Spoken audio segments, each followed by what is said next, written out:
What's going on, everybody? How are you guys doing?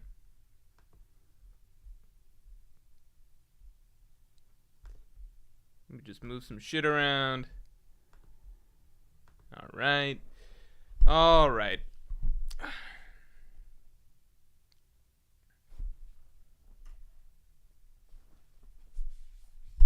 feel like this mic is in the wrong spot. Let's keep it here. This is fine. This is good enough. Alright. 3 minutes on. Do you guys take bets? Is this what you guys do? Oh, yeah. For those of you... Okay. I see some of you are... you guys... Okay. I see some of you guys take bets as to when I'll arrive. I'm happy to prove you all wrong by being very, very prompt.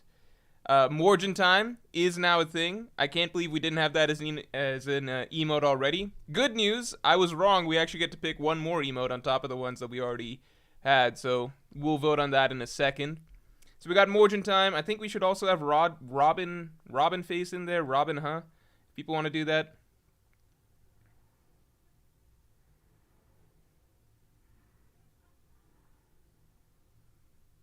Hugo Rocha says, "What's good, Morj? Shout out from Brazil."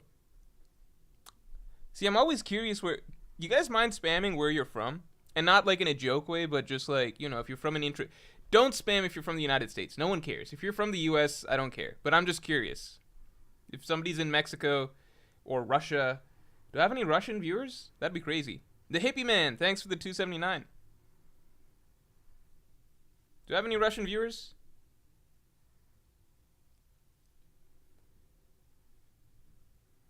UK, I guess that's kind of interesting. Portugal, Canada, Texas. What did I just say? Canada, Portugal, New Zealand, Portugal. Am I just seeing the same guy say Portugal? No, why do I have so many Portugal? Why are there so many people from Portugal? Jamaica, Canada, Florida, Bikini Bottom. Germany, Morocco, Russia. I don't have any Indian viewers? Maybe you guys are asleep right now. That's a shame. I'm from Russia? No, we're asking who's currently in a certain country. Okay, that's interesting. Germany, Morocco. I went to Morocco at one point. It's a very nice country. I don't love the food, but that's a personal preference thing. Tajin is very nice. I think I've been to several of these countries. Canada's barely traveling. Let me see if there's anything really interesting. North Korea? They let you watch One Piece there? Subtotal Gecko, thanks for the 5. First time being here for an actual live stream. Thank you for your content, Senor Morj. It helps me get through my hour-long drive to school. Love your vids. An hour-long drive to school? I guess you commute to college, I assume, right? There's no school bus that's traveling an hour, at least as far as I know. Maybe in other countries. Maybe in Portugal. Maybe that's how things work there. Egypt. Nice. Currently in denial. Ha ha ha. All right, enough with the countries. We're tired of it. I'm bored of it now. No more countries. How many so many people are saying they're from Texas? Cool, good. That's not a country. The Outback Pandas. Thanks for being a Yonko tier member for 2 months, man. Do you think we'll see any Blackbeard Pirates replaced? People seem to struggle matching them up, and only a few have any build-up, so it wouldn't be a huge loss. The Blackbeard Pirates, funnily enough, I think every time we've seen them, they've gotten punked in some way, right? In the New World, at least, right? Burgess in the Colosseum, then... You know, Vasco shot, and Katarina Devon at Hancock's Island, then, you know, San Juan Wolf. I think Vasco shot again. I forget everybody. Several people got punked by Aokiji. No, you know, Doc Q and Van Auger have looked good, I think, recently. Named. Thanks for gifting 5 memberships. Everybody, thanks for coming through again with the membership gifting. All right, guys, everybody thank Named. Brandon King, give him a thanks. Leonard Joaquin Teo Franco, what a name, what an awesome name, was gifted to membership. Say thanks. Manny Corral, say thanks. Nicholas Enriquez, say thanks. Everyone say thanks to Named. I do think out of the Outback Pandas, to answer your question, people seem to struggle matching them up. I think the matchups aren't super intuitive, but I think some of them, I mean, we could probably chalk up Zoro versus Shiryu, for example, right? One of the things I would say is that, in my opinion, I don't think Aokiji will be on their side at the end of the story. Some reasons for that are elaborated on in tomorrow's video on Aokiji, kind of just breaking down his full character.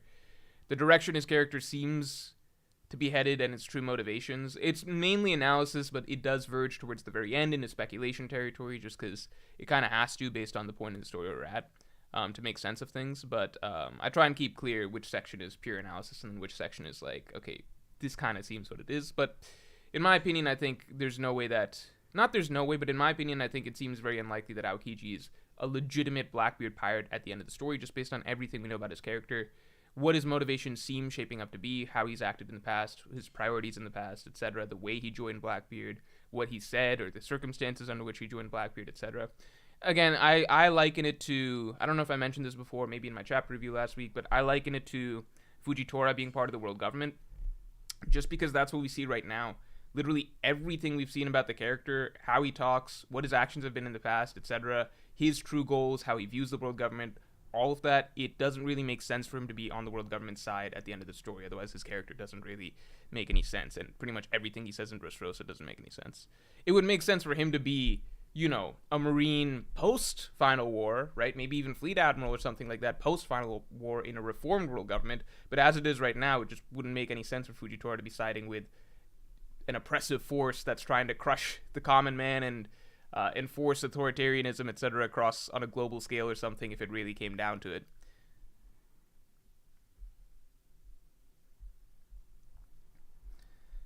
Anthony's crew, thanks again. Do you think Shiryu wants to become the strongest swordsman? I don't think so, because the devil fruit he picked, unless he has a very loose definition of it, because the devil fruit that he picked, which is the invisibility fruit, that's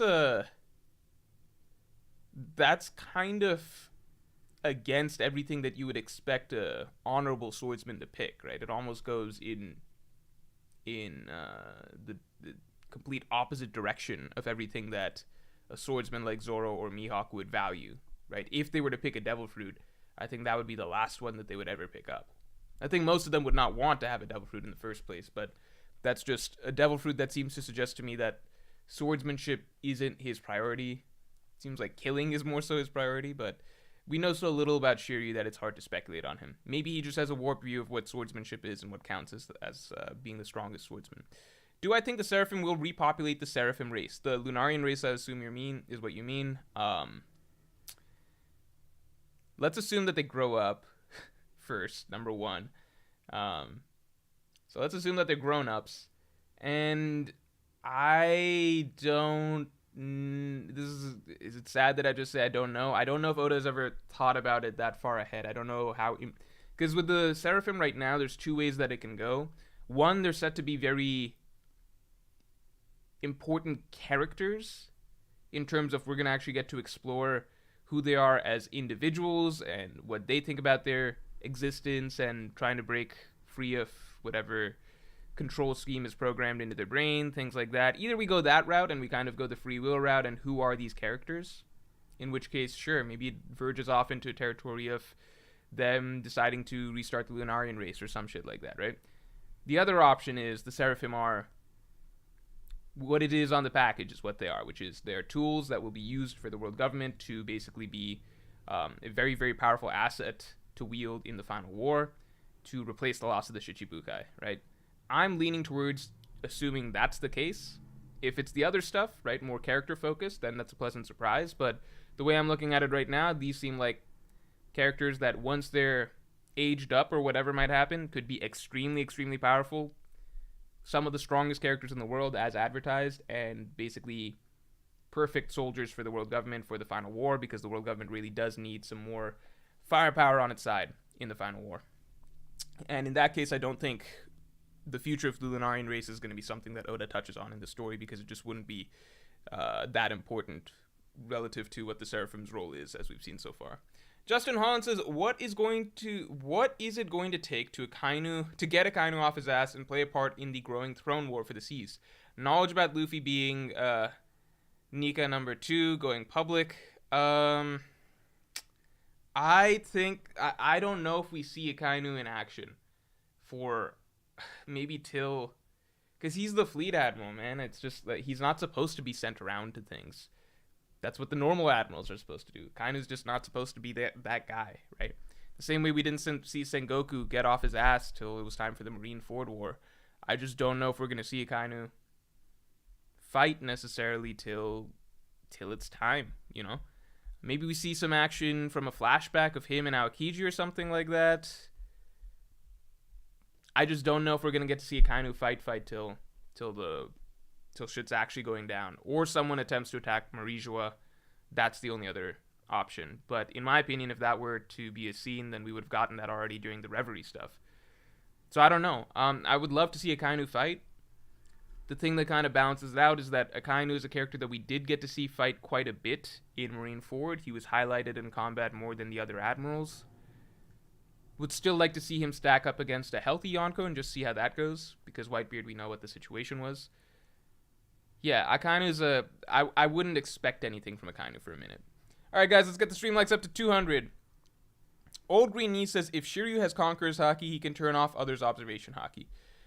So that's something that I think people might make the assumption from Shanks' abilities. But would that work if the other character also has Conqueror's Haki? You know, does it just turn off everybody's Conqueror's Haki? I mean, does it just turn off everybody's observation Haki? Isn't that kind of broke if you have Conqueror's Haki that's so strong that turns off other people's observation Haki, but then your observation Haki still works? Could Shanks do that to Luffy? Like, Luffy's Conqueror's Haki is really, really strong, too.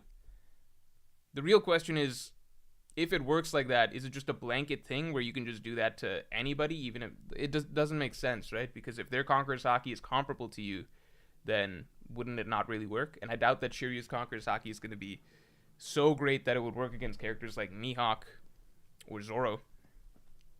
But maybe. That is a good argument for an out as to why invisibility would still be relevant at this stage in the story. Snap, thanks a lot. I don't know why my message did not show up, but me and most people loved the last Morjcast. Hashtag car podcast love. I did see a lot of comments talking about the car situation underneath the last Morjcast. I will say this, which is, it wasn't in a car though, so I don't know why you're so excited about it. Morjcast, I'm just going to advertise it more frequently from here on, basically every stream. Snap, thank you for being the reminder person. But I'm just going to try and make a mental note to mention it myself. If you want podcasts basically where I'm covering everything, like, in an unfiltered sort of way, so pure extended thoughts, so just stuff I don't put in chapter reviews, stuff I don't even put in streams and stuff like that, pure unfiltered extended thoughts on everything that's going on, including a bit of content creation process for those of you who are mildly interested in that sort of stuff. For those of you who are like, it's just YouTube, who gives a fuck, don't even worry about that. But it's some insights into what goes into this stuff, right? Yeah, you can get the Morjcast. It's a weekly podcast, comes out every Friday. It's up every Friday morning, basically. And you can get it by either being a $5 tier patron or becoming a Yonko tier member on YouTube. So either option gets you the podcast. Frederick Leo says Sanji fights Vasco. Why Sanji fights Vasco? That seems disrespectful to Sanji. Why Vasco? Is it because it's fire versus fire? I honestly think that Vasco shot, if I had to pick, maybe it's Vasco shot versus Brook, just because it would be fire versus ice in that situation. You know, Vasco shot seems to rely on starting fires with his liquor abilities. That's the sense I'm getting. Blessed Fetus is saying Pizarro and Shiryu were introduced like king and queen. Pizarro and Shiryu were introduced like king and queen. So Sanji's final opponent would be like an island devil fruit user? I guess that'd be kind of cool. You know what? I think the island fruit doesn't seem that cool to me at this point, just because we already saw this once before with Pika. Obviously the island fruit is on a bigger scale. It would be like if you could control all of Dressrosa instead of just a large plateau-sized, I suppose, humanoid, a large plateau-sized chunk of it, basically, right? So it would be more impressive. It's just, I think that because we've seen something similar, even if on a smaller scale already, it's just not as interesting to me. But the island fruit is a very, very powerful fruit, no matter how you spin it. Anthony Screw says, who do you think is more lazy, Green Bull or Kizaru? Isn't it Kizaru? Green Bull, the only time we really saw him be lazy was in the Reverie. We saw him be lazy in the Reverie. Okay, I forgot. We have to get to the main stuff of this stream in a second. Guys, let's get the stream likes to 200, which is talking about the matchups that we're most interested in. What was I talking about? Yeah. Green Bull, yeah, he was lazy there, but really what we saw once Wano started was he's got a real go-get-him attitude, right? Because he was just like, I'm just going to show up and attack a Yonko crew without any reason to do it. Just to show what I'm about, you know? I don't think Kizaru's that guy. Jens Rambus' thoughts on Lafitte. Do you think he's creepy? Lafitte is cool. I think Lafitte is one of my... If I had to say the Blackbeard Pirate members that I find most interesting, I think I really like the creepier members of the crew. So Lafitte, Doc Q, Shiryu. He's not creepy, I suppose, in that sense, but just because of his role, he's probably the second strongest on the crew. I don't really count Aokiji at the moment. I don't really know how that stacks or whatever, but... yeah, Shiryu, Lafitte, I'd say Doc Q, those are the ones that I find most interesting personally and want to see more of. And what's really cool is that Lafitte and Katarina Devon are the two missing Blackbeard Pirates at the moment. So it really seems like those are the two that are going to be headed towards Egghead Island, and those are the two that can cause the most trouble thanks to their abilities. Lafitte being stealth, Katarina Devon being taking on the guise of other characters, which is an easy way to trick people. I do wonder how observation hockey works with that, if someone with very sharp observation hockey would be able to tell that Katarina Devon is, say she puts on the guise of Vegapunk, would somebody be able to tell that that's not who it is? Weekly Zonin says Luffy versus Deadly Disease. I mean, wouldn't that be Chopper versus Deadly Disease? Tofi2000, thanks for being a Yonko tier member for 6 months. Hey Morj, what if the man marked by flames is Akainu's father, the OG freedom fighter, the org? Interesting, Dragon was in the Vegapunk flashback in Inverse Garp Dragon. So maybe the man that inspired Dragon? I mean, that would be cool. It's just Akainu's father is kind of a... Sure, it could be kind of like... It's just a... First of all, let me ask this. Do you guys think that the man marked by flames... Is man marked by flames someone we already know? So Akainu's father would not count here, basically, is what I'm saying. So some character that we've seen, interacted with, etc. Do we think that's the case? Daniel Allen says, I'll pay you 200 for Breaking Bad analysis. No, man, I would have to watch the entire series again. Not that that's a bad thing, because I love Breaking Bad, but it's also just like... It could go on Movie Morj, but it's also just like, I'd be more likely to do something for Better Call Saul at this point just because it's more relevant. And I'm sure that you could find some good Breaking Bad analyses out there. It's a great series. It's my favorite TV show personally, but I've never felt like a need to break it down. So most people think, a small majority of people, so 55% think that the man marked by flames is someone that we already know. Someone that we already know.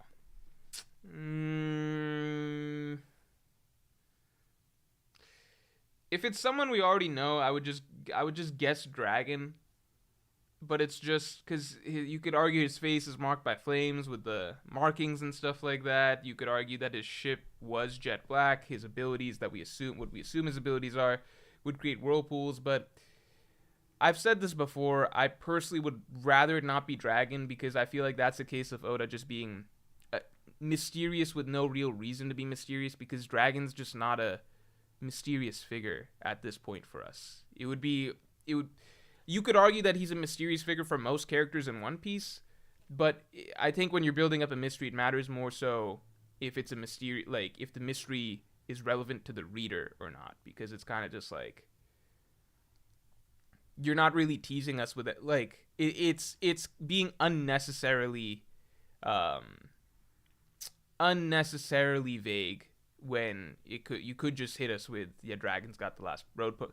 It's just being unnecessarily vague. It's like we already know the character so well, like we've seen him a million times. There's no sense of mystery for the reader at this point with Dragon anymore, almost. Like, yeah, we still want to know more about him, but I'm saying in terms of just familiarity with the character. Like, this isn't chapter 100 anymore. This isn't post any slobby or anything like that anymore. We've seen the dude many times. We've seen him at tea parties. We've seen him reading the news. We've seen him freaking out about Sabo killing the king of Alabasta and stuff like that. We've seen him hanging out with Kuma. We've seen him in flashbacks with Vegapunk. The dude is very familiar with us for us at this point. So keeping it really spooky, like who could be this character? Oh, it's Dragon. It doesn't really have the same effect. That sort of reveal, basically. So I just think that there's no need to build up a mystery if the reveal is not that exciting for the reader. If it's just Dragon, they would just feel like it's just Dragon. Not to mention the Blackbeard Pirates are somewhat familiar with Dragon at this point themselves. Didn't they fight him at Baltigo? So maybe they didn't catch a glimpse of his face. Did Burgess not catch a glimpse of his face? It's just, how mysterious is Dragon really to these guys? Because they ran him out of Baltigo, you know? So I don't know if it's Dragon. I don't know it is. Okay. Chunky YT says, Mr. Morj, I'm starting to think that Oda edited the story during his month break and changed it to make Aokiji be the 10th captain. Thoughts on this? No, I mean, we all knew that Aokiji is affiliated with the Blackbeard Pirates. We all knew that there's 10 Titanic captains. It kind of just, I don't think there's anything to suggest that he edited it. I think this was the direction that was always headed, in my opinion. Professor Clover, thanks for being a Yonko tier member for 7 months. The matchup I'm most excited for is Zoro versus learning to accept others regardless of race. Hey, listen. You know what's funny? Zoro's most pushed ship in the story, I suppose, is Hiyori. And, you know, the Kurozumi aren't a race exactly, but you can see the same sort of bigoted mentality just between... I think that's the real reason that they just connected on such a fundamental level, despite having zero on-panel chemistry. El Aichi Muhammad says, if Egghead incident exposes the government and the war breaks out, how can the Straw Hats ignore the war and go look for the 4th poneglyph? I think a lot will depend on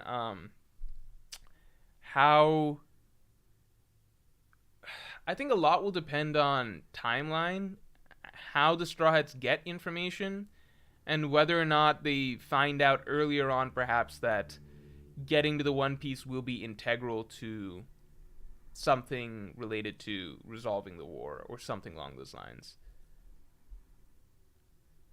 Word to your man, thanks. And I would also add that at this moment in time, to get the Straw Hats to participate in a world war, I think the first thing that would have to happen is individuals that they are close to or nations that they are close to would have to come under fire.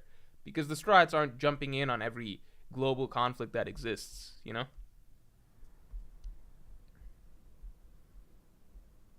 It would have to become personal in some way, I think. Word to your man, thanks for the 11. I think Pizarro will 1v1 the Thousand Sunny that is controlled by its own Club Ultraman. Franky can have his own fight, and he can say he built a ship powerful enough to destroy an island. Oh, like Pluton. Oh, wait a second.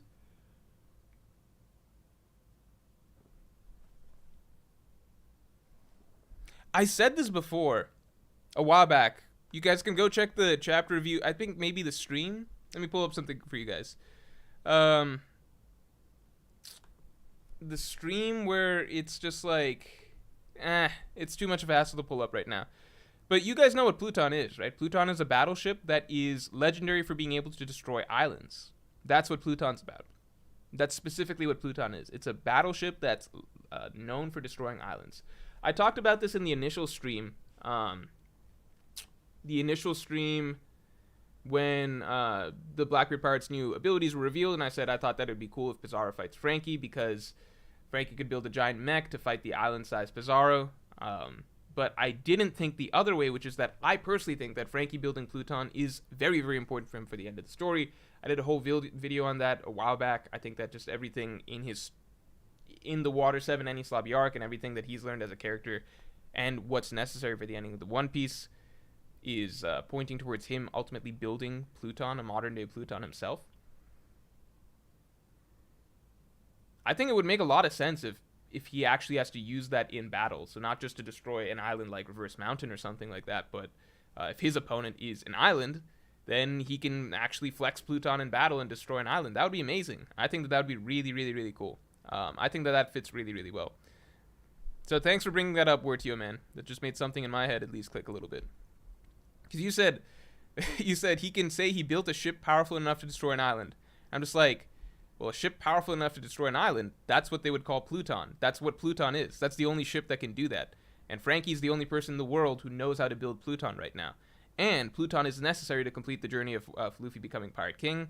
So a lot of things in the story already pointing towards Franky building Pluton at one point in the story. For it working organically into a battle that he's supposed to have himself, I think that would be amazing. Great stuff. G4162 says, assuming the Gorosei are above the Marines... by the way, the thing we're heading towards in a little bit is I'm going to pull up a Microsoft pad and Paint pad, and we'll start writing down some matchups that we all want to see, including some Strahd versus Blackbeard Pirates matchups. But that Franky one was really interesting to me, so I'm not going to forget that. G4162 says, assuming the Gorosei are above the Marines, would you like there to be an arc before the World Government arc where the Marines lose, or for the Marines to be a part of the World Government battle? So it's really tricky because... I can't imagine Akainu obeying Im blindly, because Akainu, his agenda is just different from what the Gorosei say is correct. We saw them already butting heads over the Doflamingo incident.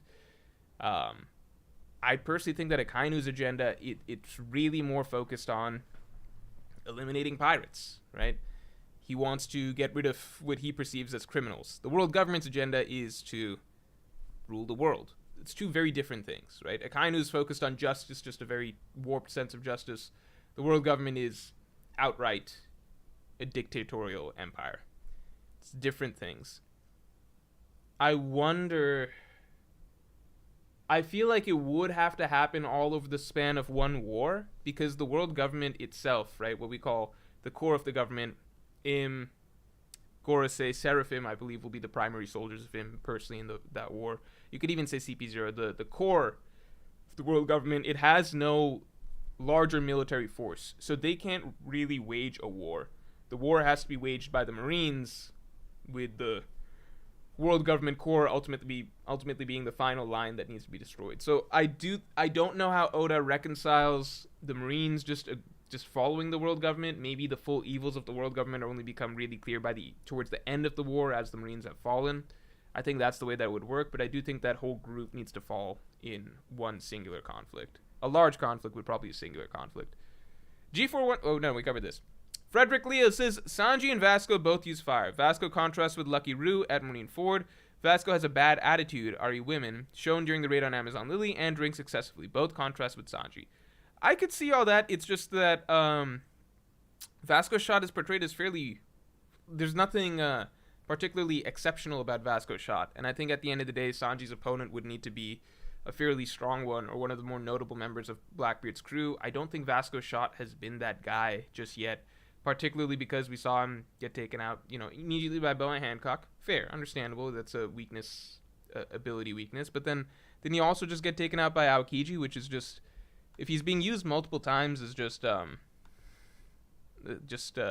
one of the random Blackbeard pirates that gets fodderized. I don't think that that's a suitable opponent for Sanji endgame. Let me double check. Was Vasco's shot one of the... Is Vasco's shot in there? Obviously San Juan Wolf. Yeah, Vasco shots... Just like Aokiji casually took out Vasco shots, San Juan Wolf, and Doc Q. I don't think that any of those guys are Monster Trio level opponents, endgame Monster Trio level opponents. Like, let me put it this way. I think literally right now, it looks like Aokiji just took out Vasco shot, San Juan Wolf, and Doc Q all essentially effortlessly. There was no... He's not injured or anything like that. He's just casually sitting in a bar. It looks like he low diffed them, essentially. I don't think Aokiji right now could low diff Sanji. I'd go so far as to say that. I don't think right now he could low diff Sanji. I think Sanji would be a challenge. Simply because we saw what Sanji can do to a top Yonko commander. It looks like Sanji's probably about to beat a Seraphim as well. So I doubt that Aokiji right now could just low diff Sanji like that, along with two other level 6 level prisoners basically backing him up, as well as a squad of other black... I don't think Aokiji could do that to him right now. Aokiji would obviously beat him, but I'm just saying, I don't think it would be that easy.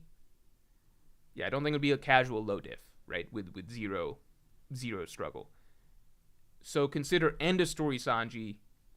That should be several levels above wherever Vasco's shot is right now, in my opinion.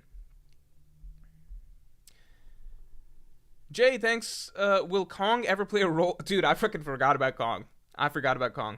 Will Kong ever play a role since he's the top dog marine? If he does, will he be top tier or washed? I don't think he will be that strong.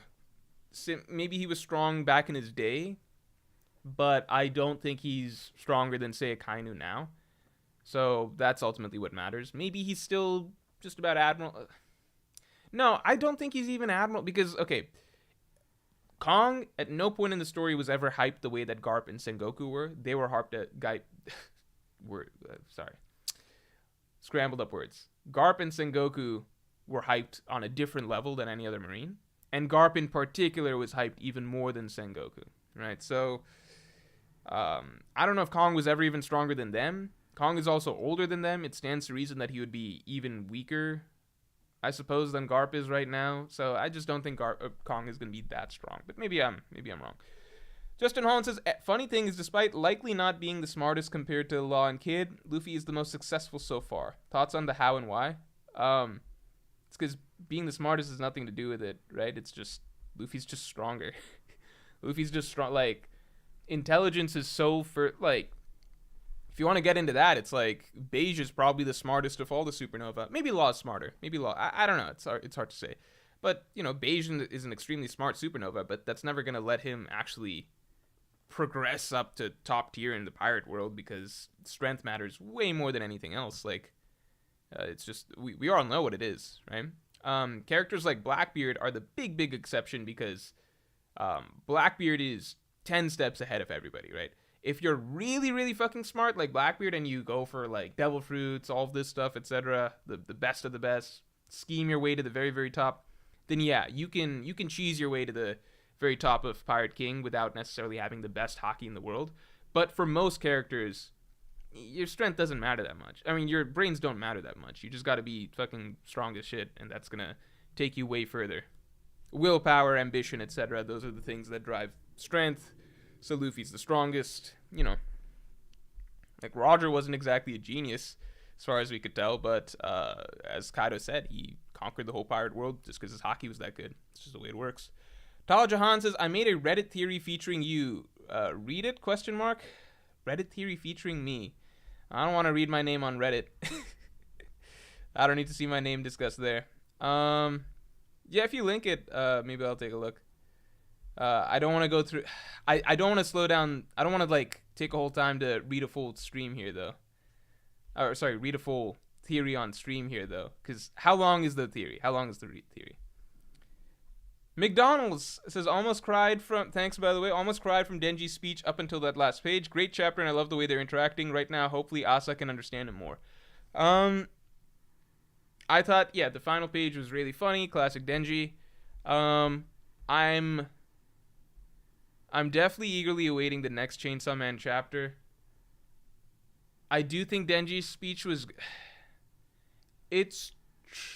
I don't think anything is bad. I think it's good. I think what I generally appreciated about Chainsaw Man more in the past, particularly in part 1, and especially in the earlier chapters, really everything before this in part 2, was that I felt like Chainsaw Man was a lot more subtle with the way that it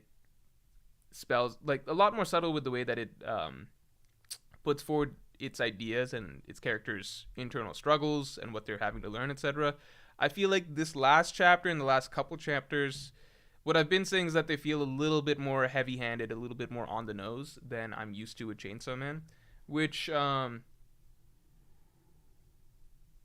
I think I just gotta wait and see and evaluate once I can read it in one go, basically, or how the next chapter goes. I think everything post the cat flashback that Asa had, right? Because I love that. I think everything at the last couple chapters have made me feel like Chainsaw Man's not writing yeah, it's a little less subtle than what I personally really enjoy from the writing style of Fujimoto.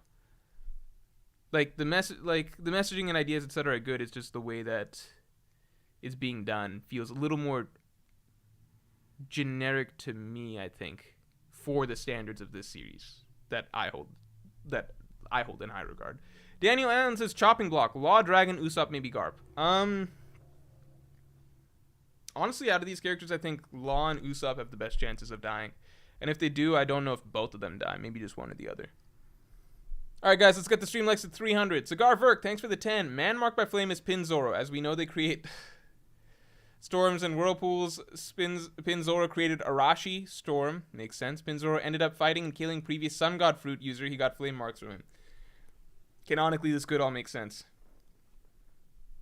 Hunky Organzo says, as cool as a zone fruit would be, what are your thoughts on Blackbeard getting Uruge's devil fruit to turn the Yami Yami no Mi's weakness into a strength? That would be pretty cool. That would be pretty cool. Poor Uruge then. That would be actually a really cool idea. I really like that idea. That's a great idea.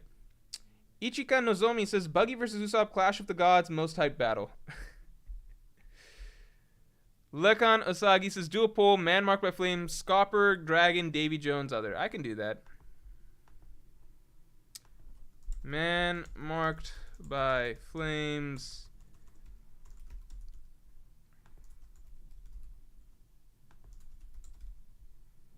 Scopper, Drag. I'm not going to put in... fine, I'll put in Davy Jones, but it's just such a random choice. Davy Jones? It's like, what is this? SpongeBob?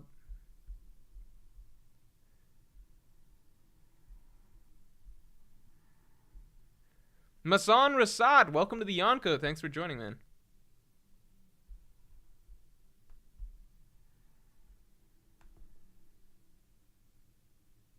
Yeah, it's interesting. There's really no clear consensus at all about Man Marked by Flames. Because you see 23% are fucking voting for Davy Jones? If it's Davy Jones, I'm sorry. I was completely wrong, but I'm just like, who the fuck? What the fuck? Like, it's fucking Davy Jones. Okay. A lot of people like Scopper.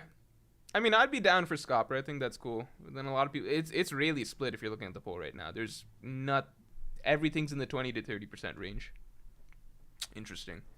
Justin Holland, thanks for the 5. Do you think Luffy's mom will be important somehow? I think she'll be important to the flashback and probably to Dragon's motivations, just because she's missing. Is Nika / Joyboy important to revolutionaries, giants, and fishermen? And thoughts on who else?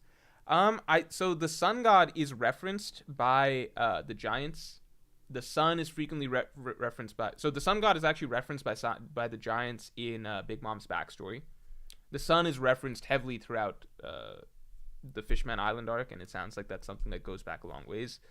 I think there's just varying degrees. I don't know about if the sun god itself is the same. I like the incorporation of the ideas of the sun and I suppose the sun god in the story of One Piece because it feels a lot like how, I guess, religion or mythology kind of takes shape in the real world, because you have an idea and then it gets spread and changed, and different cultures and different areas have different slants on how they view the same idea incorporated into into their religions and everything. So, for example, you have characters like the Minks who never really talk about a sun god, but they're very well aware of the idea of the dawn of the world, right? The fishmen who keep talking about the importance of the sun. Then you have the sky people who specifically reference a sun god. Among other gods that they pray to, the sun god is their most important.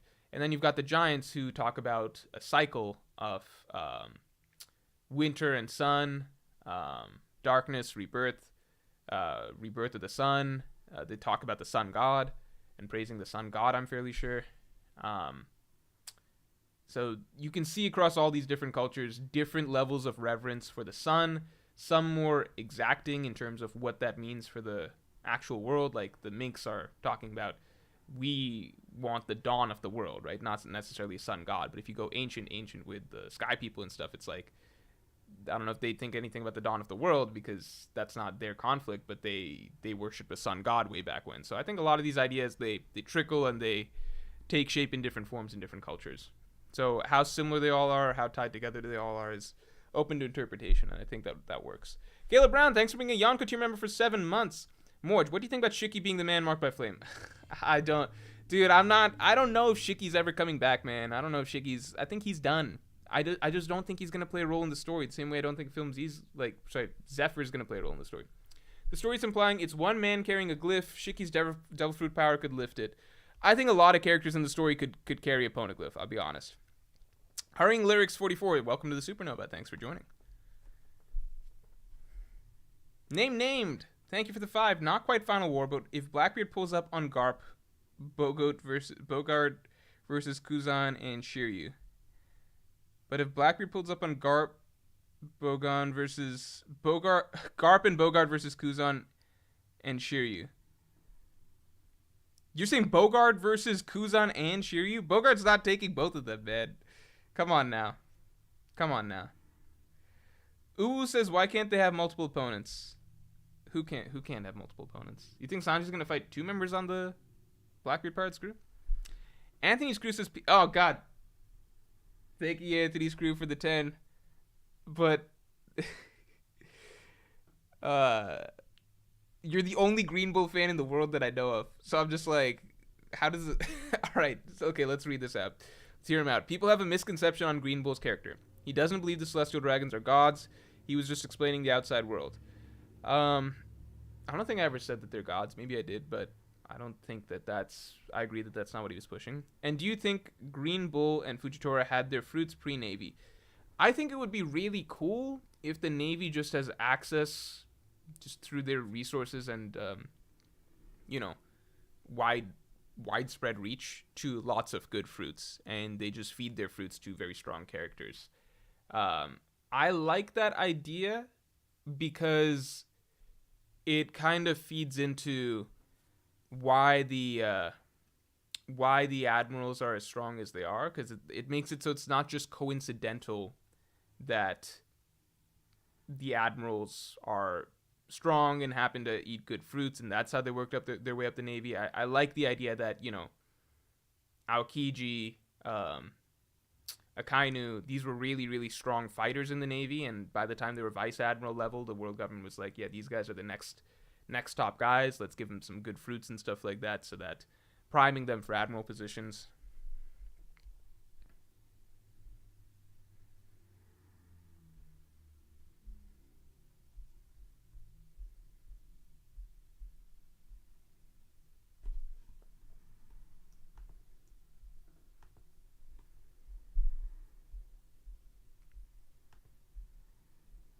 People are talking about that Sanji cookbook thing. Look, just because this is crazy, which is just Oda misspells one thing, and it's just like, it's this media. I don't even know what to say. Tal Jahan linked me something. Okay, it's kind of long. It's on the One Piece power scaling subreddit. Okay, we're going to pull this up in a bit. Once we start discussing. I want to pull up the Microsoft Paint thing so we can actually go through some of these matchup possibilities. But I got the tab up. Thanks, Talha. All right, Cigar Verk. Haven't heard from you in a bit, man. Thanks for the 5. Rather have Davy Jones than others we know about. It will set up a good Davy back battle royale for the last poneglyph, and he can be the pirate with the eye patch. True, it would be cool if Davy Jones just makes an appearance, and it's just so random to me though, because it's just like, it's fucking Davy Jones. It's just I don't know. Sure, it'd be cool. Maybe Davy Jones is just like the OG pirate or some shit. I'm down. Down for Davy Jones. Bassem El Madawi says, for me, Zoro's final matchup is by far the most ambiguous. I would agree. Even S-Hawk feels too impersonal. S-Hawk might be impersonal, but I could see Oda going that route, honestly. A clone of Tashigi would be cool. Sanji versus Kizaru is hype. I think Sanji versus Kizaru could be the best opponent. Kizaru could be the best opponent a Sanji fan could ask for. I think asking for anyone stronger than Kizaru is probably asking for a bit too much. I think Kizaru's right in that range where, like, no matter how you spin it, beating Kizaru is going to be very, very impressive. It's not the strongest character out there or whatever, but it's fucking Kizaru, right? He's the fastest character in One Piece, got one of the most lethal abilities in One Piece. He's just a broke-ass character. Yeah, he's one of the coolest admirals. I think a lot of people think Kizaru's the coolest admiral. Yeah, I think Asking for anything more than Kizaru is probably too much. With Zoro, there's a lot of question marks. Yeah, it's kind of like Mihawk. It wouldn't really make sense for him fighting Mihawk in the final war, especially considering Mihawk's position now. Shiryu, I think, hasn't done enough. Like, at the moment, Shiryu scales, as far as we remember, Shiryu scales to basically Magellan, which is cool, but not that big of a deal. So Shiryu either have to have gotten a lot stronger. His Devil Fruit isn't that impressive. It's Devil Fruit of a character that Sanji already beat pre-time skip. So hopefully his Devil Fruit Awakening is crazy or something. So Mihawk's iffy. Shiryu's iffy. Mihawk's iffy because of the timing. Shiryu's iffy because of, is he strong enough? Out of the Admirals, Green Bull doesn't seem like a great matchup. I don't think Fujitora will even be... Why would Fujitora be fighting Zoro to help the world government at the end of the story when he didn't even do that in Dressrosa? S-Hawk. I think S-Hawk, the only flaw you could say is that it's too impersonal, but if it's strong enough, maybe it flies. I don't know. I'll do a poll for that in a bit, too. For Zoro's final opponent. JP says, hot take. I think Scopper doesn't need to appear in the story. I don't think it's a hot take. I think that that's normal. There's no reason that we should expect Scopper to appear in the story. I get why people think it would be cool. I'm okay with, I think it'd be cool. I just don't think it's a huge deal. And I'm tired of theories trying to shoehorn him in. Would love to see him, but why every mystery man gotta be him? I think it's just because we're running out of options of characters that we know about already that it could be. Because it's like, you see people throwing, you gotta kind of reach at this point, right? It's like, okay, what if it's Shiki? And Shiki, in my opinion, it's just, that's a movie character.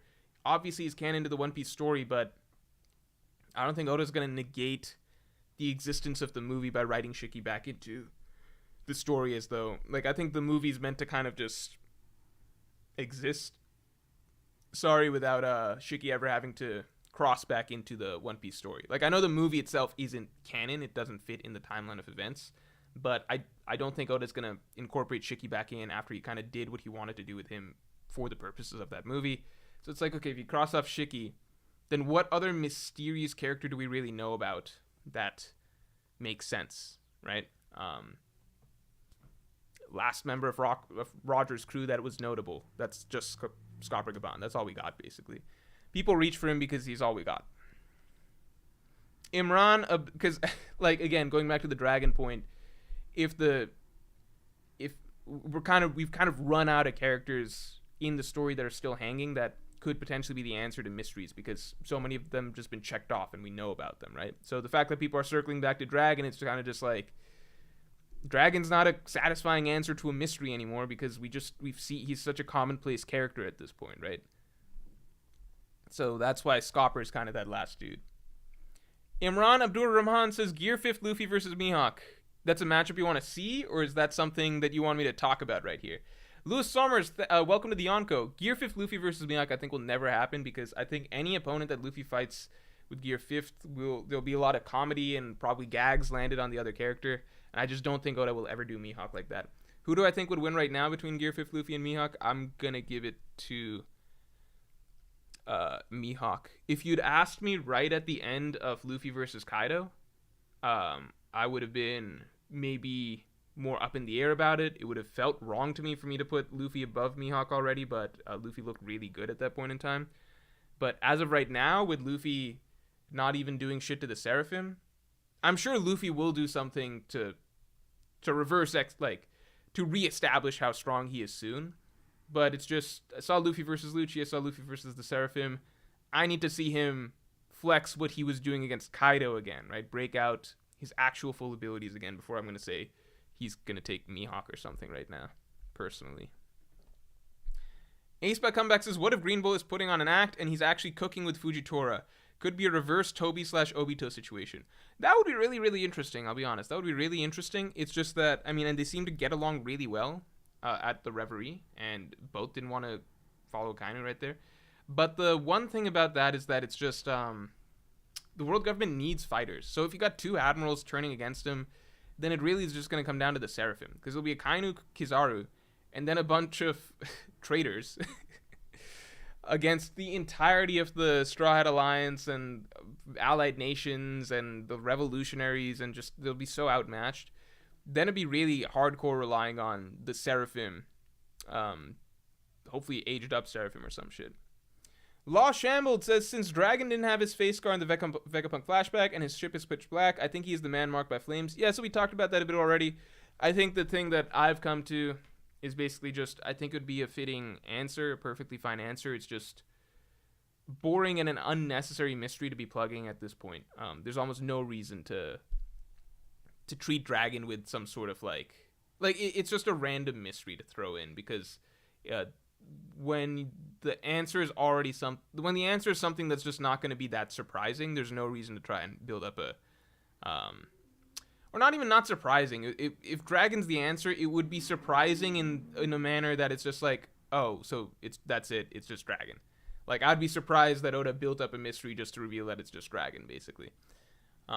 It's just like, I think it's a stretch to just be like a man marked by flames on a jet black ship that creates whirlpools and stuff. It's just like, okay, if the answer is just Dragon, then you don't have to like really complicate the imagery around him or some shit. Like, I saw this dude reading newspapers at a tea party a little bit ago. Like, there's not that much mystery around him anymore. Okay, like, I still want to know his backstory and everything like that, but you don't have to go it would be almost like talking about Shanks as though a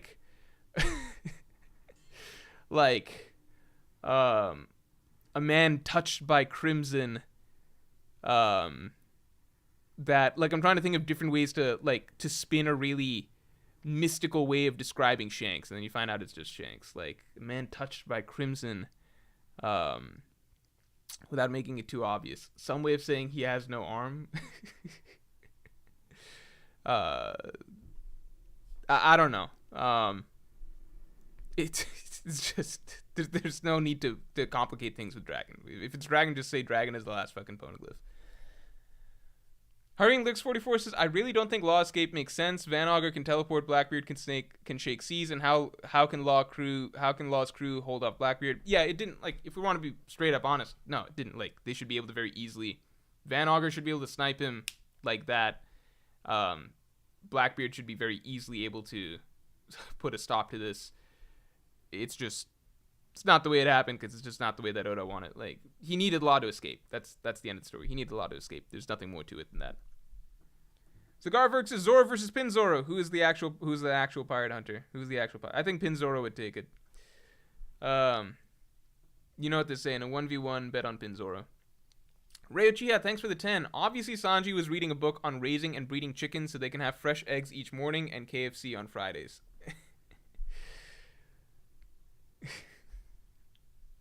Yeah, the Sanji reading a book thing. It's just the fact that spiraled into so much is hilarious to me.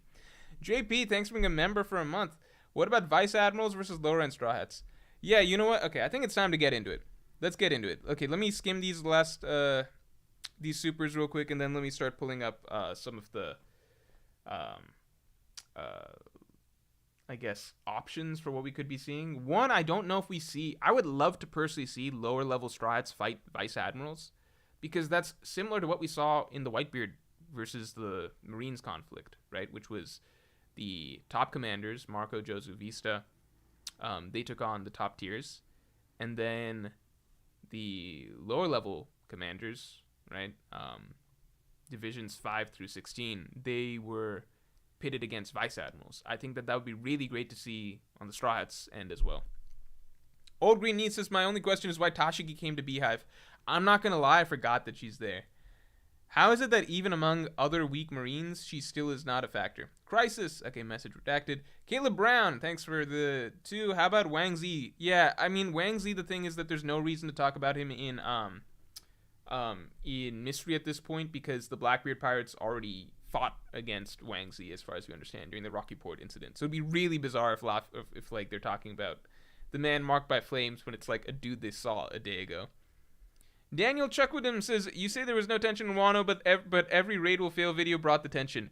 Yeah, but the raid will fail. Like, the raid will fail. The only reason I made that argument is because there was no tension at all in the arc, to the point that I literally couldn't believe it. So I was like, well, then it's so good. It's going so fucking well, and nobody's worried at all, to the point that the only times I ever see this in writing, period, this level of just like calm, carefree, not a worry in the world, happy-go-lucky cruising during a big battle is when shit's about to go south for the heroes. So it was just like, I thought that the raid might fail, largely because it was too good to be true. So it's not like there was inherent tension in the story, and that's why I thought the raid will fail. It was more so, is this actually happening? No, it can't actually just play out like this. Something's gotta happen, right? Something's gotta happen to add tension to the story. Oh wait, it just didn't. We just finished out the battle, basically. So I don't like when people, like, I don't know if you're saying that as a joke or a serious thing, but like, I've seen people like legitimately come up and comment like, wait, you believe the raid would fail, so how can you say that there's no tension? It's like, motherfucker, it's because there was no tension that I was saying that the raid will fail. Because I'm like, I literally couldn't believe that like a 150 chapter long arc could conclude like this. Bassem El Madawi says, I meant a clone of Quina. Zoro would gain closure. I think I know what you meant, but I just don't think a clone of Quina would be the strongest swordsman in the world, or a proper rival either. And I don't think Zoro's supposed to get closure on that in that sense either, outside of just becoming the strongest swordsman himself. But I mean, it's an interesting idea. Crisis, thanks for the 5. To be honest, I think it'd be better if the man marked by flames would be a new character being created rather than a pre-existing character. I'm open to a lot with it. If it's Dragon, that's the only thing I would kind of roll my eyes at, but it's not even like a bad thing if it's Dragon. It's kind of just like, okay, I get it. Oda's got to keep pushing mysteries if he's got to squeeze one out or force one out for no reason. But, you know, we'll find out soon. Keenan, thanks. You might have talked about it already, but which fight are you looking forward to more, Luffy versus Akainu or Luffy versus Blackbeard? I've not talked about it already. Assuming Luffy versus Akainu happens,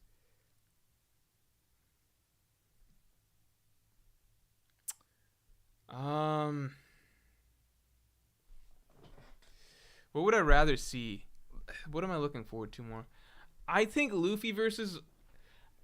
I personally would look forward to Luffy versus Akainu more, just because of the emotions involved in that. I think would be potentially even greater than Luffy versus Blackbeard. However, my feeling is that Luffy versus Blackbeard, the amount of effort that Oda is going to put into it, as Luffy's most built-up enemy in the entire series for so long, and just the significance of fighting for title of Pirate King, I think that the way Oda is going to draw it is going to be the most spectacular fight in One Piece, maybe, period.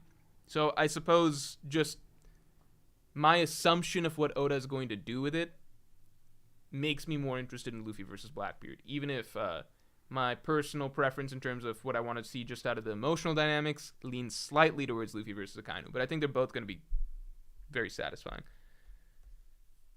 Hip Hop Head, thanks for the 5. Is it possible if the man marked by flames is the lurking legend, or is that a reach? I thought Rocks was the lurking legend, man.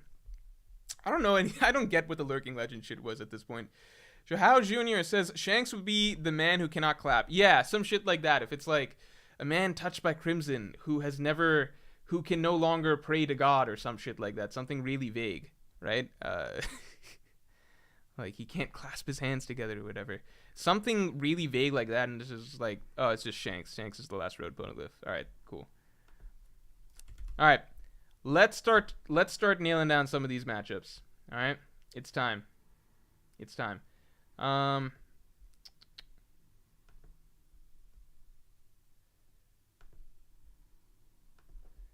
Okay, so first thing I want to get out of the way. Let's see if we can do a quick rundown of what we think most likely, and I'm just going to do it based on polls. I want to see what you guys think are the most likely Straw Hats versus Blackbeard matchups. Straw Hats versus Blackbeard as voted by chat. I'm really heavily on board with Franky versus Pizarro at this point. So actually, no, I want to do as voted by chat. But I have half a mind to just change it to like... Okay, you know what? I'll do mine. Nah, maybe I'll save mine for a video. I've done a video in the past, but, you know, we have more information now. Okay, let's just knock out Strahd versus Blackbeard real quick. Then I want to talk about matchups that people think could happen that are not commonly talked about. Philly T says, are we getting a Word doc? No, I don't have Microsoft Word. You got to pay for that. I guess I could do Google Docs, but I just don't feel like it. Guys, let's get the stream likes up to 400. Akainu is Luffy's mom? That would be hilarious. That means that every line that Akainu says when she's like, I'm gonna kill Dragon's son, and the reason I'm saying because mom, whatever, I'm gonna kill Dragon's son is just like a really, really salty ex-wife, I suppose. All right. Caleb Brown says, Morj, draw a picture of each matchup. You guys don't want to see that. In my mind, for a second, I was like, what if I did that? But then I was like, it would just look like the same thing each time. It would look like some really crude stick figures wearing different hats, some of them having a stick-like weapon in their hands, others not. It's basically going to look like the same thing. Usopp, okay. Other matchups we really want. Alright, because I just saw Usopp versus Yasop, and that is definitely something I really want. By the way, that's one of the reasons that I still lean towards a Davy backfight could happen. Between Strahd versus the Red-Haired Pirates, because Davy backfights, they have matchups, they have competitions that are not direct combat, right? So you have sports, you have racing, stuff like that. It might not even be the same. There might be different types of competitions involved in a new Davy backfight. It might not always be the same games, right? So because it's the context of games and not fights, there's more flexibility to how a matchup could play out, right? Because if Usopp fights Yasop straight up, Usopp should just lose, because Yasop is a top commander of Shanks, and Usopp didn't even beat who's the strongest character Usopp's beaten post-time skip? The strongest character Usopp has beaten post-time skip is... 1 second.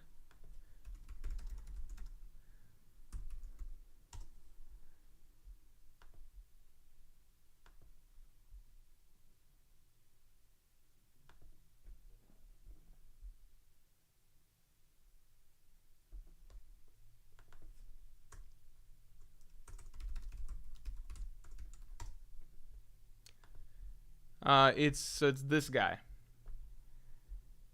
This is the strongest character that Usopp has beaten post-time skip. To be fair, he was on steroids, but at the same time, it's also just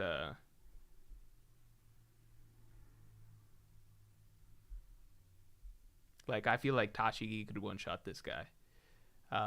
So considering that this is the strongest character that Usopp has beaten post-time skip, I just think that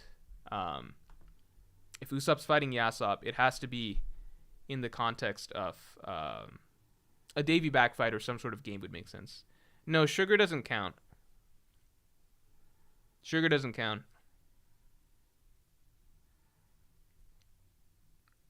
Because Sugar's not a combatant. Like, Sugar's not the strongest character. Sugar's not a combatant. She's... she beat some random Tontadas, but that's not, like, the same shit.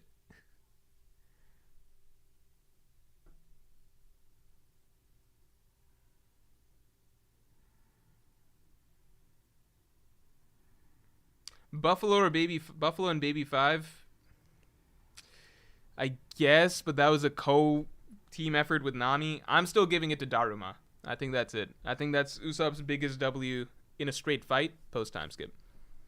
All right, guys. Wait, let me read Tal Jahan's thing. Hold on.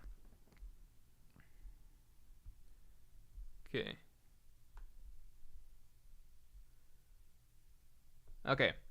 So, Tal Jahan says, why Mihawk is not Zoro's endgame. To be clear, I 100% think Zoro... I'm going to skim this. Okay.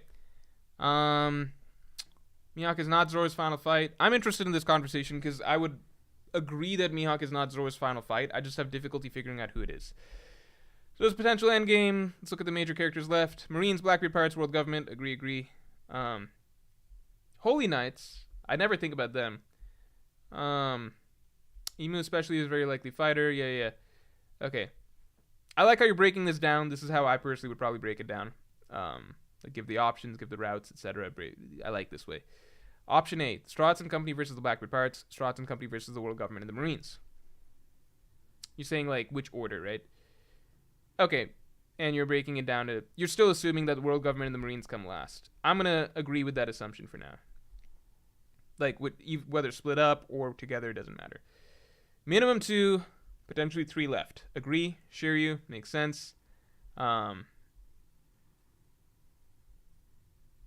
Yep, agree. Zoro just fighting Mihawk while Luffy fights Im. It doesn't make... It's just a narrative disconnect in terms of what Oda tried to do there dramatically. Disconnect Zoro's fight from the goal of the final war. He would not be helping with the conflict. Yep, I agree. It would just be too random. It would be like Zoro's just taking care of some personal shit. Okay, so let's say option A is true. Shiryu, and I like the way we're breaking this down. This is basically how I would do it. So it's either Zoro fights Shiryu and then Im's number 2. Okay, agreed. Or Zoro fights Shiryu, then an Admiral, then Im's number 2. Either way, I would personally think that I like this route better. I think there's a possibility that Zoro and Sanji don't ultimately get Admiral level opponents. I think that's an assumption that a lot of fans, including myself, have made because we just like it. But in reality, I think this is more so what we can fairly expect. And then this is what we would like to see, right? We would like to see Zoro get a, Straw Hats get, Zoro and Sanji get a matchup against Blackbeard's top commanders, then also get, a fight against Admirals, and then also get a fight against Im's number 2, right? I would personally argue that I think that there's a possibility that is not mentioned here, which is maybe if this is the route, right? And let's say it's world government and Marines combined, right? So it's kind of like option A, right? Like let's say it's the world government and the Marines combined. I wouldn't like this, but I think it's possible, which is Zoro fights Shiryu, and then Zoro fights an Admiral, and then that's it, right? Maybe it's Zoro fights Shiryu, Zoro fights Green Bull or some shit. Zoro fights Shiryu, then Zoro fights an Admiral, and then that's it. After that, like, Luffy beats whoever he has to beat, and then it's just Luffy versus Im as the final thing, right? Because we don't really have anyone confirmed as Im's, like, strong number 2 subordinates, right? It's like Gorosei might be strong, Seraphim might be endgame, Holy Knights might be strong, but we have nothing confirmed there. So it's kind of like, for all we know, Admirals are the next step down in terms of what the world government's, got, and then Im's basically Luffy's opponent. So that's a possibility. So I'd say there's option A, Shiryu, then Im's number 2. Option B, the one I like best, Shiryu, Admiral, then Im's number 2. But there is option C, which is Shiryu, Admiral. That's the best that it gets. So when does he fight Mihawk? Before or after the final war? I'm going to say no. I would agree Zoro's dream should be achieved during the main portion of the series. After it already be done would be weird. Level of satisfaction, I agree. Okay, based on everything, the most likely scenario is one of these. Zoro versus Shiryu. Battle against the Blackbeard Pirates. Zoro versus Admiral. Agree. Zoro versus Mihawk. Okay, so you think Zoro versus Mihawk fits in right here, in between... I don't know if I agree with that. Zoro versus Shiryu. I would agree that Mihawk has to come after Shiryu. It's just like, how does he fit? There is also the last thing that has to be considered. The last thing that has to be considered, right? I would agree with this too, just power scaling wise, if we want to get into that, because I think Shiryu is weaker than an Admiral. I think an Admiral is probably weaker than Mihawk. And I think whoever Im's number 2 is, it would be cool if they're even stronger than Mihawk, right? I would agree with that. There's one other thing that I have to mention here with Zoro's final opponent, which I think came up earlier in the stream. I like this post style. I think it's great. One other thing that has to be mentioned here, which is the possibility that S-Hawk, Seraphim Mihawk, is Zoro's final opponent, and Zoro never fights real Mihawk. There's the possibility of that, because remember, even if the reader feels cheated by that, what's ultimately going to matter is how does Oda think, right?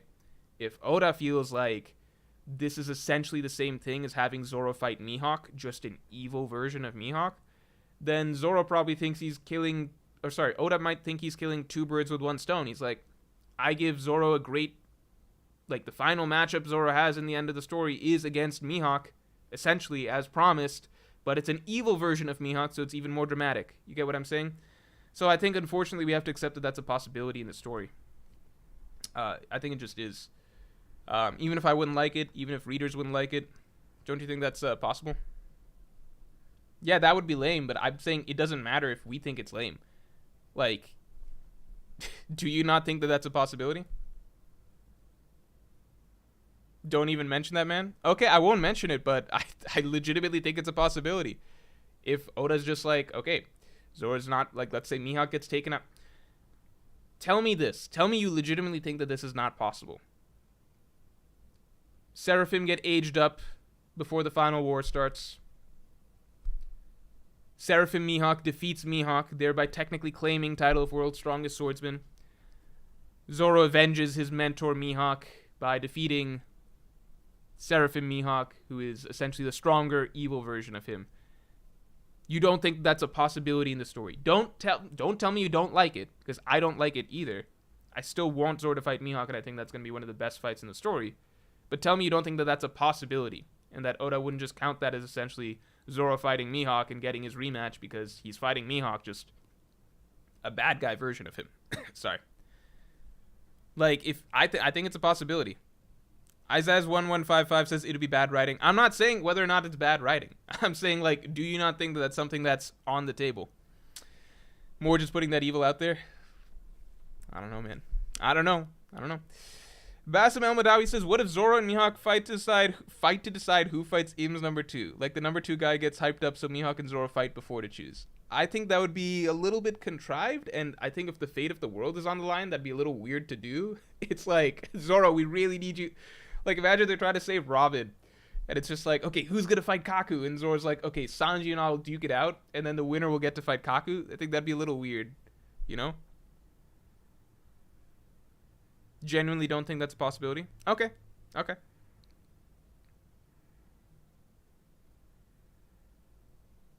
If S-Hawk beats Mihawk, you're quitting the series? Alright.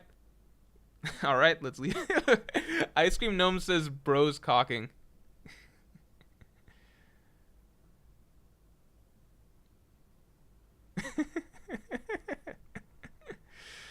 Okay. Well then, who do we think is going to be Zoro's final fight? Let me do a poll. Zoro's final fight. Let's see. Is it Shiryu? Is it Mihawk? When I say final fight, I mean in the final war. So I don't want to be like, maybe epilogue Zoro's fighting Mihawk or something. In the final war. Shiryu, Mihawk, Admiral, Im's number 2. I'll do Im's number 2. I like the way Tala Jahan said Im's number 2, because that's basically what it would be. So Im's number 2, you can interpret that as Gorosei / S-Hawk / Holy Knight, I guess.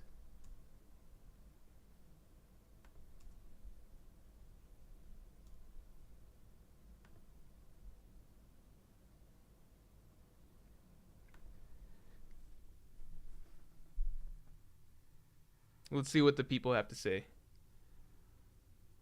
The thing is, if it's an admiral, people really lean towards Mihawk. Okay, no, never mind.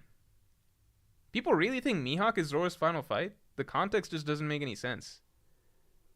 There's just no... How would it be Mihawk? You think they're going to be fighting Cross-Guild?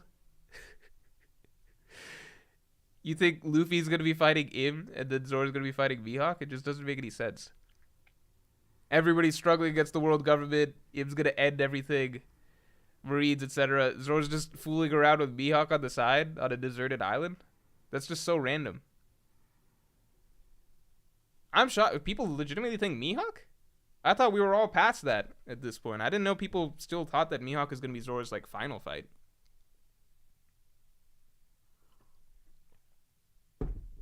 If people are saying that, I need an argument for why Mihawk is fighting on the side of the world government then. Or alternatively, why Zoro has excused himself entirely from the final battle to save the world and has chosen to not be part of bringing a dawn to the world because he wants to settle some personal beef and get a personal title. It makes no sense, period. There's no argument for Mihawk being on the world government side, by the way. There's literally none, because Mihawk is the most anti-marine pirate possibly that we've ever heard. He's very anti-world government. I need to see some Mihawk arguments. Let me read these. People are saying trolls. Nah, it's not Mihawk. Mihawk might be Im's brother. I think they got the question wrong. I'm not asking who's going to be Zoro's strongest opponent. They just misunderstood the poll.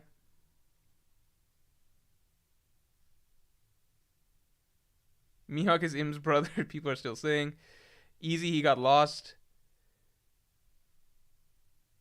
Mihawk is secretly Im's number 2. Okay, these aren't serious answers. I need some actual... Are there people who legitimately think that Mihawk is going to be the final opponent?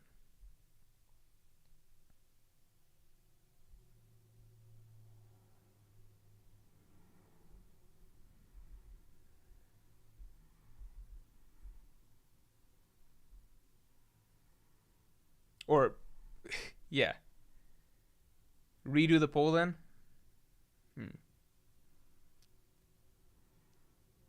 Maybe it's just because there's not better options at the moment. Nintendo Power, thanks for the 5. Straw Hats lose, you get your raid failed just an arc later. Kid and Log arc preludes to Luffy's defeat. Straw Hats scattered. I don't know if this is the right point in the story for that to happen. I think it'd be good if it happens at some point in the final saga, but maybe not right now. Black Lightning, thanks for the 5. If Zoro beats the world's strongest swordsman, how's another swordsman going to be able to push him to the extent of Mihawk or even beat him, lol? I mean, those are the options that kind of exist, right? Like, we said, Im's number 2, Shiryu, an Admiral. I don't think an Admiral is stronger than Mihawk.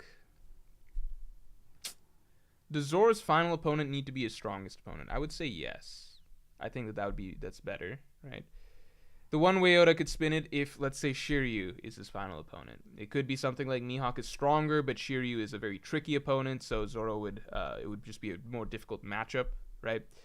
If it's Im's number 2, right? So let's say it's a Holy Knight or some shit, or let's say it's that Gorosei dude with the supposedly Kitetsu sword or something, and he gets some power up or some ancient ability or something, then he can write that character to be, Oda could write that character to be as strong as they want. The Seraphim already have a tremendous amount of hype, and Zoro's already fucking struggling with baby Seraphim, so if you aged up the Seraphim, they are literally supposed to be the strongest characters in the world. So that's always an option, and they're Im's basic, like, they're the final weapon of the world government that was made to literally replace the Shichibukai. So if there's anything that should be a one-up over Mihawk, it should, in theory, be an adult Seraphim. The thing holding them back is that they don't have Haki as far as we know, or not confirmed to have Haki. But again, they're toddlers right now. So there's options that you could see a more difficult matchup for Zoro post Mihawk, but it's hard to say which one makes sense, because ultimately Mihawk just makes the most sense as being the strongest. It's tricky because Mihawk just seems like the strongest option right now, but at the same time he makes no sense as being the last option, like the last fight. It just doesn't make any sense as being the last fight. So it's like, well, who can you have that's stronger?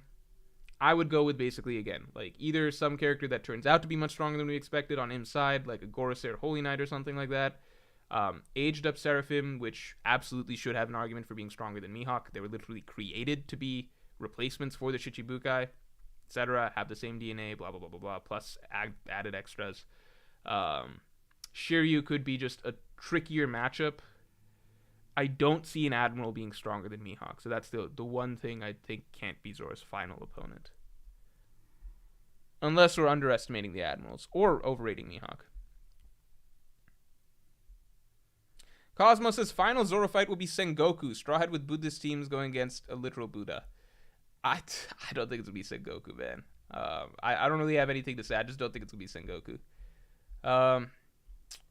It's just, I think it's too arbitrary, and I think Sengoku, where he's at right now, character-wise, just seems a bit too relaxed to ever imagine him truly fighting on the world government side, like I need to stop the dawn of the world or some shit at this point in time, considering the Sengoku, the version of him we saw in Dressrosa, because he's been alleviated of the responsibility he had before, so it's not the same man anymore. Now he's kind of following his own path a little bit more. JP, thanks for the 5. I could see something contrived like Esto Flamingo controlling Mihawk, so Zoro has to put him down for the final war. But I don't think Mihawk is final. Something really contrived like that, I guess that would make sense. But then at that point, it's just like, well, then why not just work with the evil version of Mihawk we already have, which is Seraphim Mihawk, you know? Titanium Dragon says, Titanium Dragon, thanks for the 5. Luffy needs to appear in the final war with the best of the best. He needs to beat the Pirate World, Blackbeard, then the world government, Imu. Yeah, I would agree. I would agree with that order. Bingle D Oop, thanks for being a Yonko tier member for 7 months. Or Mohawk is Zoro's last solo fight. Im is a crew battle instead. That's interesting. I don't think that'll be the case, but I think that could be interesting. Shinkai9 says, I'm not a lib, but... but if... I'm going to read the rest of this comment very carefully. If Seraphim Mihawk will replace Mihawk for Zoro, then I might believe Zoro is actually racist. Zoro can't beat the white man, LMFAO. Alright. Some people argue that Kizaru is Zoro's fight instead of Sanji's. I think a lot of people have assumed, including myself, that Kizaru makes more sense for Sanji just because we like the matchup on paper more. You know, it's just speed versus speed, kicks versus kicks. Aesthetically, Kizaru's yellow, Sanji's hair is yellow. What's weird, by the way, is that I think Oda's gone on record saying that the color that represents Sanji is blue. Who the fuck thinks of Sanji when they think of the color blue? Doesn't everyone think of yellow? Like, Sanji's just got iconic yellow hair. What about Sanji is blue? He's never worn a blue article of clothing, even as far as I can remember. Unless he means his personality is represented by blue. But even then, it's like, what's blue about? I don't know what to say about that. That's the most random shit. In my mind, Sanji's represented by yellow. There's Oda's colorblind or some shit. Maybe he thinks he's been inking his hair blue this entire time, but it makes no fucking sense. Maybe because Sanji's dream is the all blue, if I really had to stretch, but who the fuck thinks of the all blue anytime they think of Sanji? They're like, Sanji, blue, all blue. No, its color's yellow. People are spamming all blue at me. Okay, fine. But do you guys really think of blue when you think of a color that represents Sanji?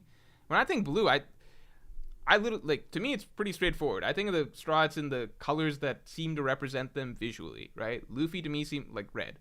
Zoro, green. Chopper, pink. Robin, purple. Nami, orange. Usopp, yellow. Sorry, not Usopp, yellow. Usopp, brown. Sanji, yellow. Franky, blue.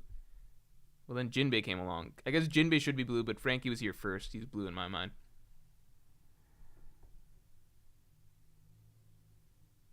Ifrit Janbe? That just showed up.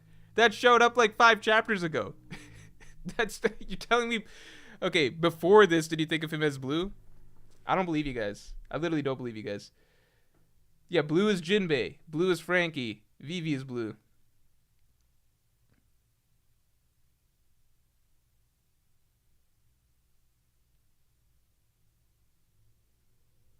Yeah, I guess you could say Sanji could be represented by black as well. I think Brook, black, whatever. I'm straightforward. I just think of the colors that represent them as the colors that represent them, man. Okay. Other matchups we really... No. Let's try to knock out Straws versus Blackbeard, right? So I think we can all agree. I'm not even going to do a poll for this. Luffy versus Blackbeard. I'm going to do Zoro versus Shiryu. I know that some people think Zoro versus Aokiji, but I have a feeling Zoro versus Shiryu is... it's just the most likely for most people, right? Unless people really want to push the Zoro Aokiji agenda. Little Macho says the Gandhi Gorosei versus Zoro could potentially be the final fight. We see him polishing what looks like a possible graded blade. Just my headcanon, though. Yeah, for a while I thought it was actually canon that is the first Kitetsu, the strongest Kitetsu blade or something. I thought that was canon. Then I found out at one point that it was just a fan theory. But it might be. Mr. Crescent says, do Kid and Law have the Zou Road Poneglyph? I don't see why Luffy would give them a copy. I feel like people forget that only the Straw Hats know about it. I don't know why Luffy would give them a copy either, but I think that he did because he's Luffy and he's dumb and he doesn't care. Can anybody else confirm? I forget.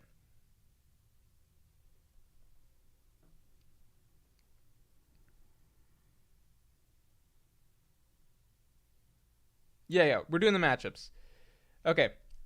So, Luffy versus Blackbeard, Zoro versus Shiryu. I want to hear who people think Sanji's matchup is. I don't want to okay, do me a favor here. Pretend Aokiji is not an option. Pretend Aokiji is not an option. We can do another poll with him being an option, but I just want to see, without Aokiji as an option, who do people think that Sanji's opponent would be? Okay, I'm going to just go down the list of, we got Burgess, we got Pizarro. I saw people saying Vasco Shot. Does anyone else even make sense? I think no to Luffy, no to... I guess I'll be fair. I'll throw Lafitte in there, even though I don't think Lafitte's even an option. San Juan Wolf we could vote on after this.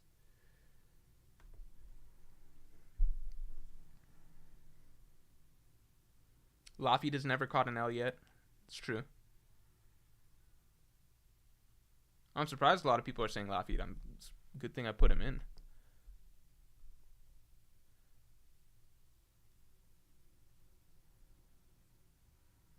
Yeah, at this point, it's kind of like which Blackbeard Pirate member hasn't been made to look bad just yet.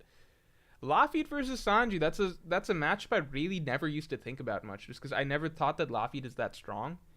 But it's true. I don't think I've ever seen Lafitte get hit. And one of the most impressive things Lafitte did one of the most impressive things in the story initially, which was to date, actually, I would argue.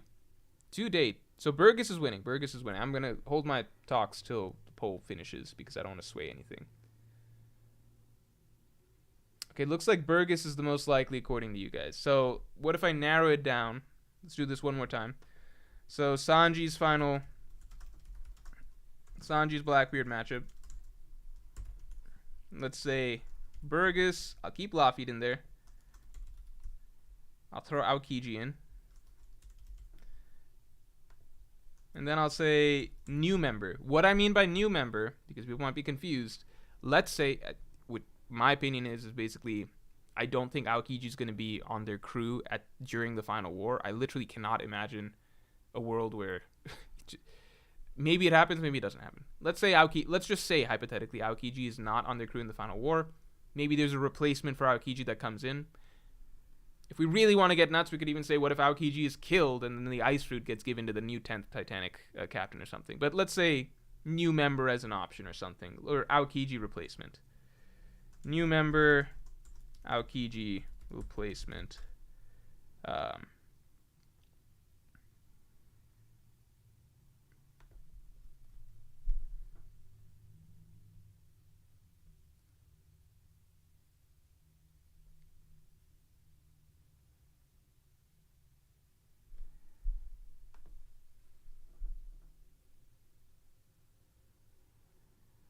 Oh, that's nice to see. Like, not a lot of people are voting for Aokiji either. Okay, looks like Lafitte wins. Looks like Lafitte just wins. Alright, good shit. Alright. So, Lafitte to date has one of the best feats, and this was pre-time skip too. Oh, Sanji versus Lafitte. This was pre-time skip too. This was, Lafitte snuck into Marijua completely undetected, which is kind of insane considering the revolutionaries had to plan for like years and shit just to pull off the same thing. The people in the room that Lafitte snuck into are all some of the strongest characters in the world. You have Mihawk, probably amazing observation haki. Sengoku, #1 ranked Marine. Doflamingo and Kuma, who aren't pushovers either. A bunch of Ice Admirals and shit. It's honestly pretty insane. You know? That is, to date, one of the craziest feats in One Piece. Reichi says, I think Jinbe will fight Burgess, the wrestler, versus the martial artist. Yeah, let's throw Jinbe in there next. Who do we think is Jinbe's matchup? Because I think Burgess is a great option. Jinbe versus Jinbe's matchup. I think I'm just going to put ones that seem like they make sense to me. So I'm going to say Burgess. I'm going to say San Juan Wolf. I'm going to add in Avalo Pizarro. I'm going to add in Vasco Shot. And before I put this poll up, I'm actually just going to go ahead and put some obvious ones down. I don't think there should be any debate about these, like Usopp versus, what's his name? Sorry, Van Auger, Chopper versus Doc Q. We could debate these if we wanted to, but just for the sake of not having to go through everybody each poll, let's put down the obvious ones, right? Sanji versus Lafitte is the only controversial one there, I think, as far as I can tell.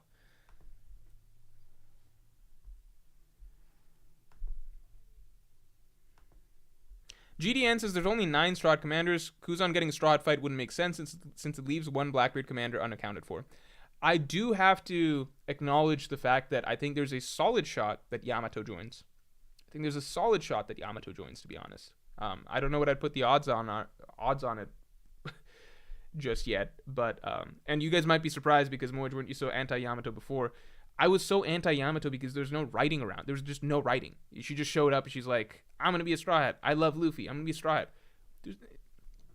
It just made no sense. It was just like there's nothing. There's no story for her there, right?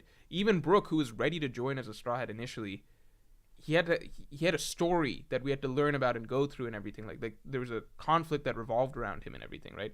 Yamato's just a random cheerleader over the course of the Wano arc that was like sucking off Luffy from day one, just saying he's the greatest, he's going to be the king of the pirates because she like heard about it from his brother. And she goes through nothing that arc. She just keeps yelling about how they're going to win. They win. There's just nothing that, like, she wasn't Straw Hat material whatsoever. Don't bring up Nami or Robin, because if you think that Nami legitimately joined the crew during Buggy's arc, or you think that Robin was a true Straw Hat by the end of Alabasta, that's not true. Like, Nami and Robin had the longest storylines, in fact, to actually come around to accepting becoming a Straw Hat. The longest by far.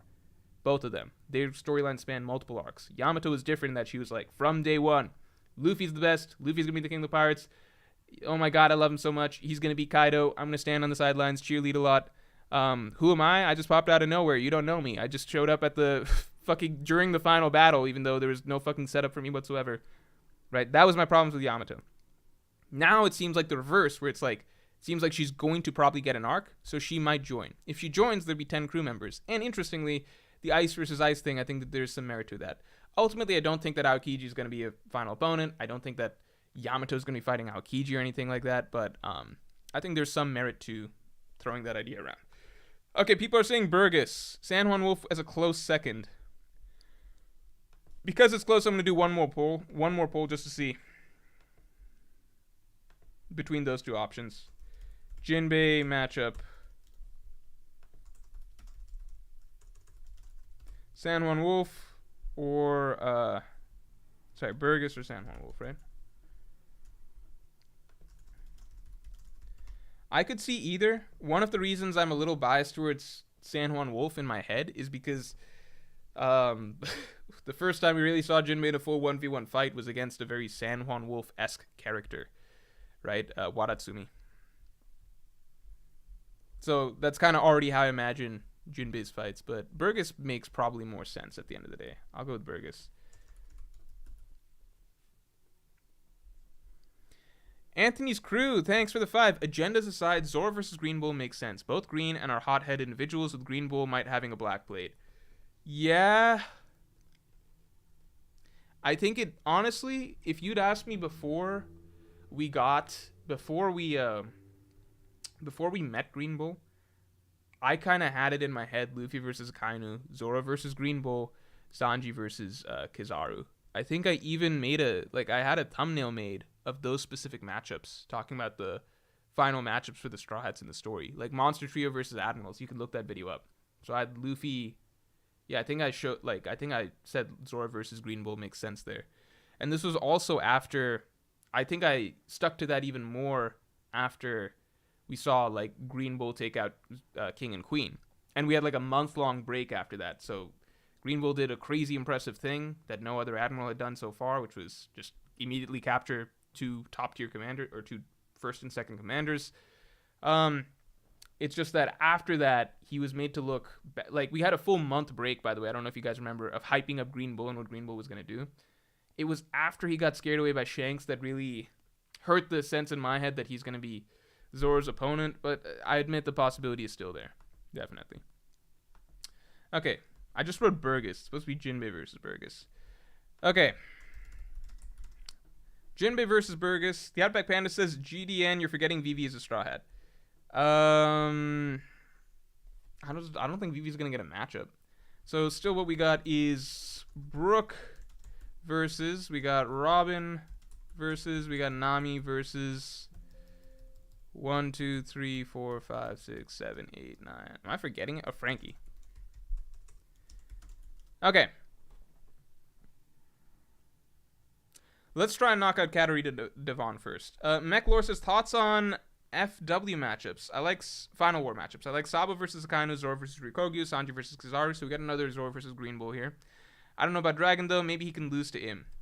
Maybe Dragon takes Akainu. I'm curious. Do people think Luffy versus Akainu is more likely or Sabo versus Akainu? I think who beats Akainu?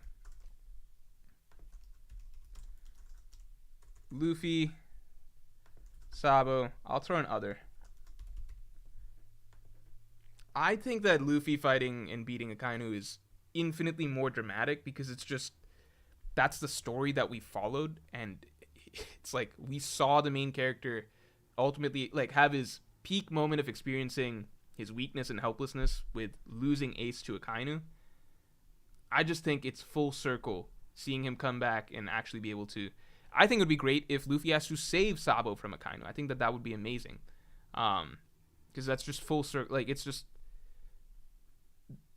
you can't ask for like a more perfect storyline for Luffy, in my opinion. Like a more perfect, more emotional, more personal. There is no more personal storyline and personal villain for Luffy than Akainu. I've seen people say Blackbeard, but that's just from the outside perspective. If you look in story, Luffy's grudge against Akainu, like even just whenever Akainu's name comes up, Luffy gets angry. Luffy literally has a scar on his body from Akainu. Like the big scar, his iconic scar. Like Akainu scarred him. He's the only villain that's left his mark on him ever. And just the symbolism, like Luffy represents everything that Akainu hates. Absolute justice, like Akainu is absolute justice. Luffy is freedom, thinking for yourself, choosing right and wrong for yourself. The symbolism there is so much stronger. You could argue Sabo represents similar things, but then by that logic you can be like, well, any revolutionary represents that. It's like Luffy is the true embodiment of that. That's why I think Luffy versus Akainu, it's just like it can't get more perfect. Like Pirate versus Marine is the singular dichotomy that the entire story began with. So just for the Pirate King to fight the head of the Marines just seems so like fundamental to the nature of One Piece, you know? I also think it'd just be really weird if Luffy goes the entire story without ever having a real fight with a Marine, you know? Luffy wins that poll. I'm going to give it to me probably from my nudging a little bit, but a little bit. I'm going to put Luffy versus Akainu here. I think Sabo versus Akainu wouldn't be bad. I just think that it would be a much more shallow and kind of like there's just not as much to it. It's kind of just like a cute matchup in my opinion of like, well, he's got fire just like Ace had fire, and like, you know, it's this random amnesia dude that we never heard about during the actual conflict and when Ace died, but like we found out about him now, so he can fight Akainu. It's like, yeah, but the actual story that developed between Luffy and Akainu and everything that happened over the course of the war, the impact it left on Luffy, the impact that character left on Luffy, what that villain symbolizes, what Luffy symbolizes, who Luffy becomes as Pirate King, what Akainu becomes as Fleet Admiral, Luffy's own personal vendetta against Akainu. I think all of it is just a much more powerful story than kind of like, it's almost like a token fight for Sabo, I feel like. Here, you can check off doing something for Ace because you weren't fucking there. Ron Mucci says, what would Green Bull have to do to feel like a worthy endgame opponent for Zoro to you? To me, it's just like what he did in 954 was perfect. It's not so much what he has to do still. To me, it's more so just the manner in which he got like there's no way to spin it. He got bitched out by Shanks. That's just what happened. That's just what happened. So that's just something that will forever kind of stay in his name, you know? It's hard to forget that. Like, what would make like there's not really much to do to reverse it because he already did a really cool thing first. As soon as he took out King and Queen, I think a lot of people were like, yeah, great opponent for Zoro. It just, the moment he was made to look really embarrassing, it was kind of like, one, Oda doesn't really do that to Zoro's opponents. I think in general, Zoro's opponents are made to look fairly badass before Zoro fights them. So think like, you know, Mr. One, Kaku's getting good hype, etc. beforehand with the Doriki thing and everything. In general, I think Oda tries to build up Zoro's opponents a little bit first. GDN says, on the nose, but the Titanic was sunk by an iceberg. I don't even know what's that referencing? I must be behind. Little Macho says, Lafitte versus Brook because both specialize in espionage. I used to think Lafitte versus Brook was a good matchup, but now I don't know. They both have such a, like, they both walk around with their canes. It just seems very fitting. They're both very stealthy. But we've already wrote Sanji versus Lafitte, so we got to pick somebody else for Brook. Remix King says, no Pokemon adventures for the stream, fixing my car. Oh, no. What a tragedy. We won't be treated to more Pokemon adventures this stream. Anthony's Crew says, top 5 worst justices in the Marines. I don't even know all of them off the top of my head. Absolute Justice. Dark Justice, but that's Lucci's thing. Lazy Justice. I don't even know what Kizaru's thing is. I don't know 5. I don't know 5, man. Axie Charlotte says, Jinbe versus Valo. Shout out Daksake, Fave Meal, Shark Fin Soup.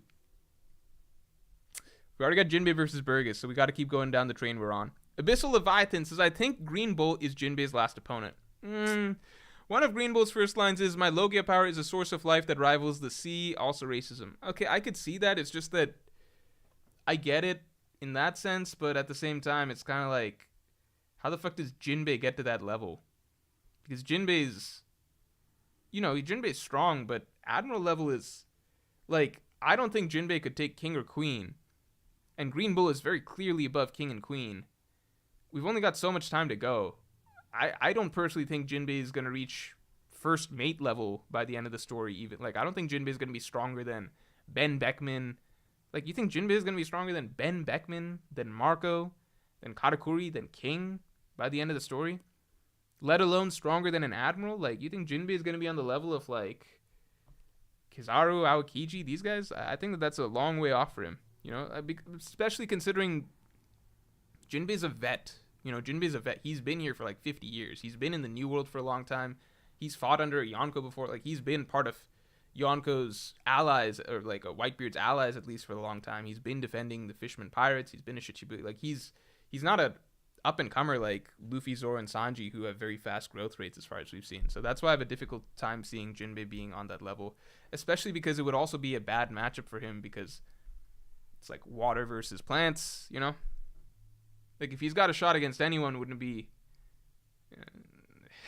I don't know. It just doesn't seem like there's any Admiral he'd have a good shot against, especially not Green Bull, personally. Name says, if Fuji ends up leaving, him versus Green Bull...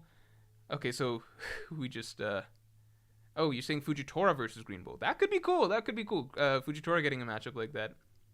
It's hard to imagine a matchup for Fujitora if he leaves the Marines, because it's just like, we've only got so many strong characters to go around. You don't want to hand him off to a side character like Fujitora, but it would be interesting. Also, Blackbeard versus Shanks. Yeah, let me throw in Blackbeard versus Shanks. That's got to happen. Yeah, I've been slacking on the other matchup side. Let's try and solve this. All right, who do we think is Brooks' matchup? We're not going to say Laffy because we already gave that to Sanji. So we need somebody else.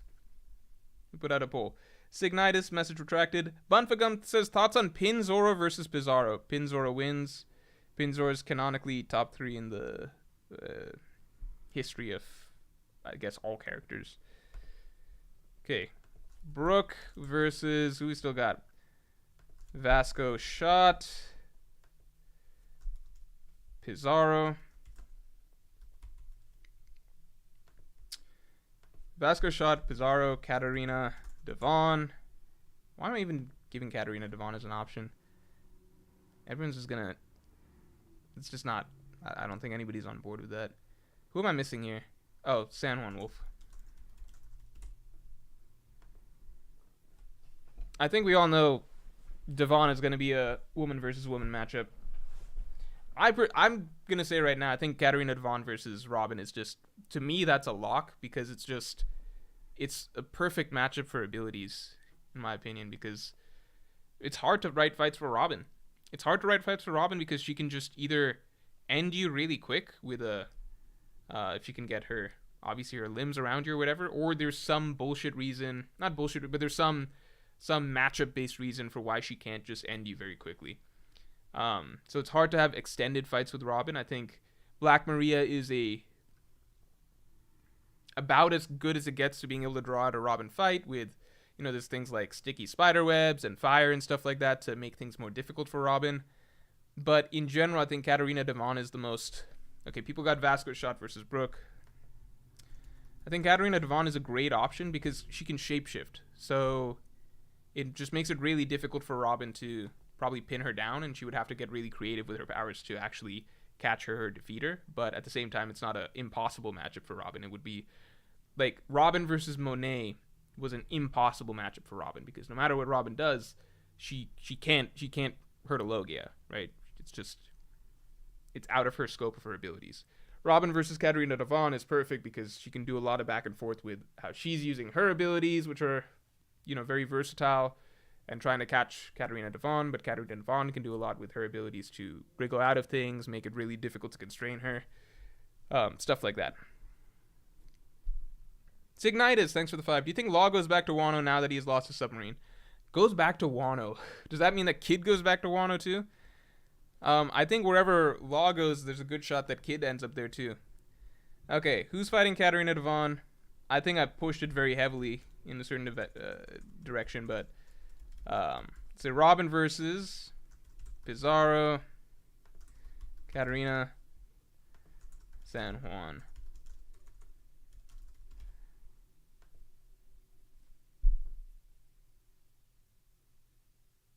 What about Stronger? Wouldn't Stronger just be part of Chopper's fight? Although that's a good point. Technically, he's a crew member, right? Yeah, we got Robin versus Katarina. Pretty overwhelming. Wait a second. Are we stuck now? I think we fucked this up along the way. This doesn't work out. Because you're telling the last two matchups don't work. The last two matchups don't work.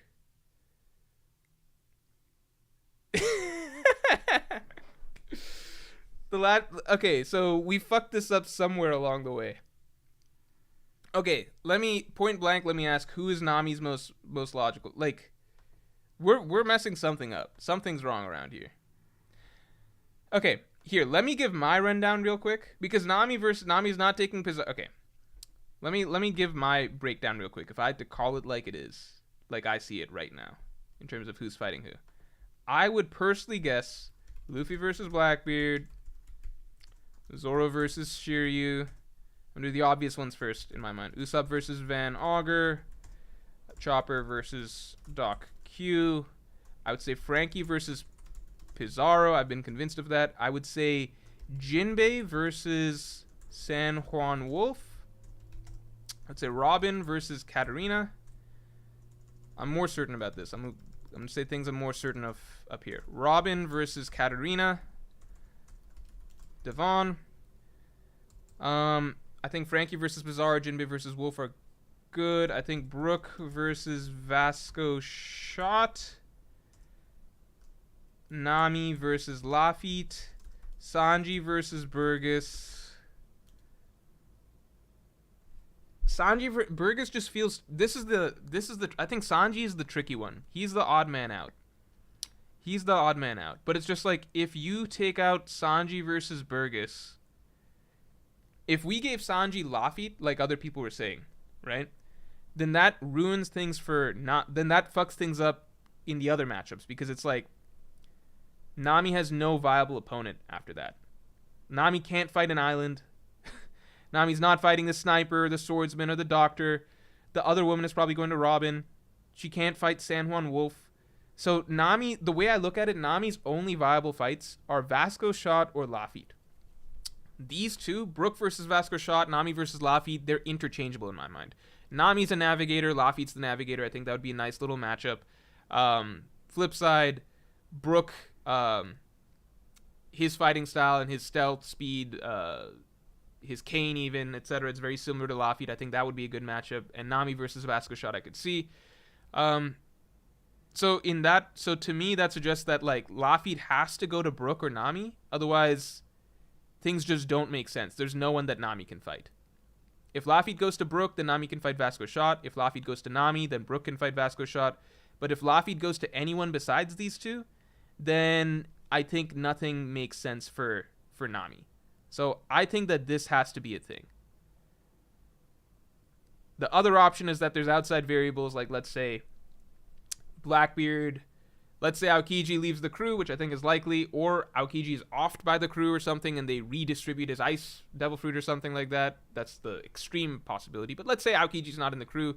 Replacement 10th Titanic captain, that could go to Sanji or something like that. As it is right now, I'm going to have to say Sanji versus Burgess. Maybe Burgess gets some power up or something like that we haven't seen yet. I don't know. But I just think that... Do you guys get what I'm saying? The problem here is Nami. because Nami really can't, like, she's a very narrow scope of who makes sense for her to fight. Can't be Blackbeard, can't be Shiryu, can't be Van Augur, can't be Doc Q, can't be Katarina Devon. Maybe, but it makes just so much more sense for Robin. Let's say it's none of these. Can't fight an island, right? So she's not going to be fighting Burgess either, right? And she's not going to be fighting San Juan Wolf. So she can only fight Vasco, Shot, or Laffy. Brook is the only one that she could trade with. That basically means that Laffy cannot go to anyone besides Nami or Brook. Which means that Sanji can't fight Laffy probably unless we're missing something. There's always the possibility that we're missing something, some new development, etc. So I'm going to say this makes sense. Looking at our list here, no option. I'm going to say that. I'm going to say no option. Who do we think makes more sense for Franky to fight? If we're to play with our previous setup, San Juan Wolf or Avalo Pizarro.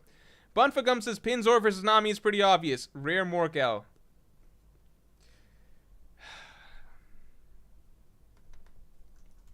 My bad. Alright. Just curiosity. Let's see. Franky versus who?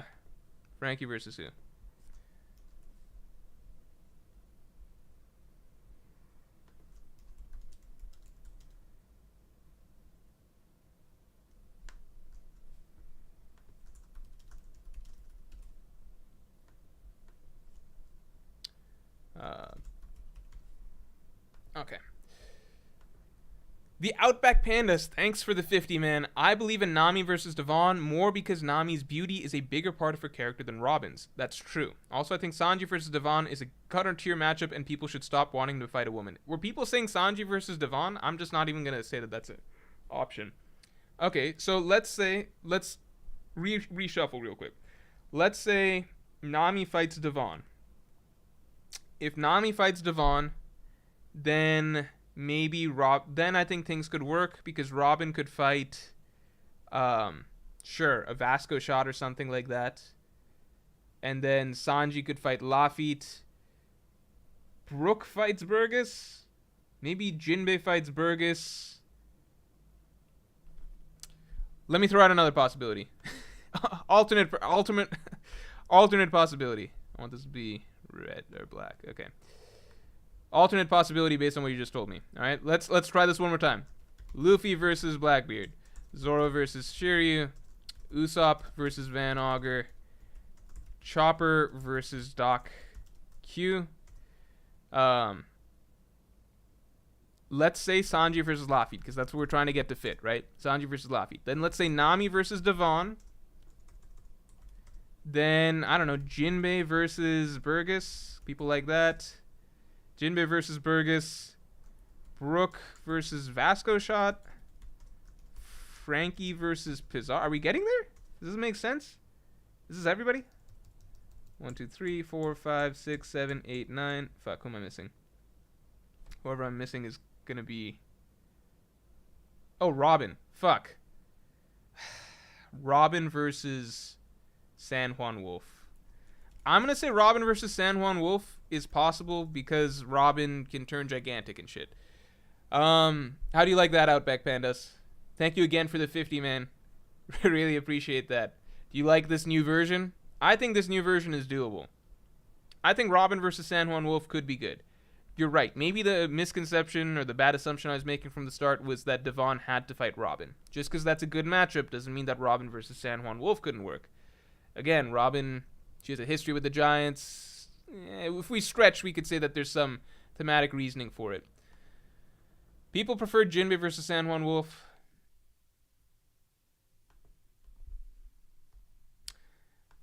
I'll say, fine, we'll say San Juan Wolf for this. But this is the version that doesn't really make sense, you know. This version didn't really fly. So I think this version makes the most sense version. Or at least this is the version where we get Sanji versus Laffy, which I think people really wanted. Let's say that. Will of Davy says Nami, Robin versus Devon. Lady Killer loses to ladies. Oh, so 2-on-1? Interesting. Doesn't San Juan Wolf have some ties to Tequila Wolf, or did I just make that up in my head, says the Outback Pandas? That is a great idea. That is a great possibility. It's a great possibility. Yeah, maybe there's a lot going for San Juan Wolf versus Robin. Robin can't fight Pizarro. There's just no way. Robin can't beat an island. That's not happening.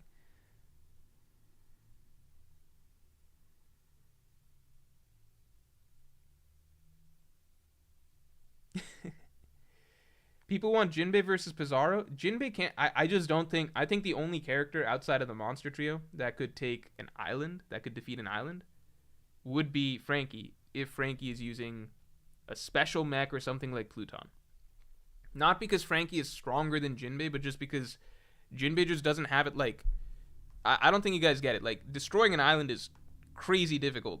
Like, it's a fucking island. Like, for context, Garp is like 50 times, maybe not. Garp is way stronger than Jinbe, right? Garp is way stronger than Jinbe, and Garp did a really big punch. Imagine what Garp would have. Like, really, just think about it for a second. Beating Pizarro is going to be one of the hardest things in the series. It is like trying to defeat Pika times 100. This is Garp's punch. It is exponentially stronger than anything we can imagine Jinbe doing, right? There's nothing Jinbe is doing that is going to even scratch. Like, end of story Jinbe is not scratching Galaxy Punch, right? It's just not happening. There's not, do I need to pull up Jinbe's big tile fist thing? Do you have any idea how far off he is in terms of like actually doing some shit like this, right? So Garp does this. That's still not going to cut it. Garp would have to do that several times, you know what I mean, to destroy. I'm not saying Garp would lose to Pizarro. Obviously, Garp would defeat Pizarro, but I'm just saying that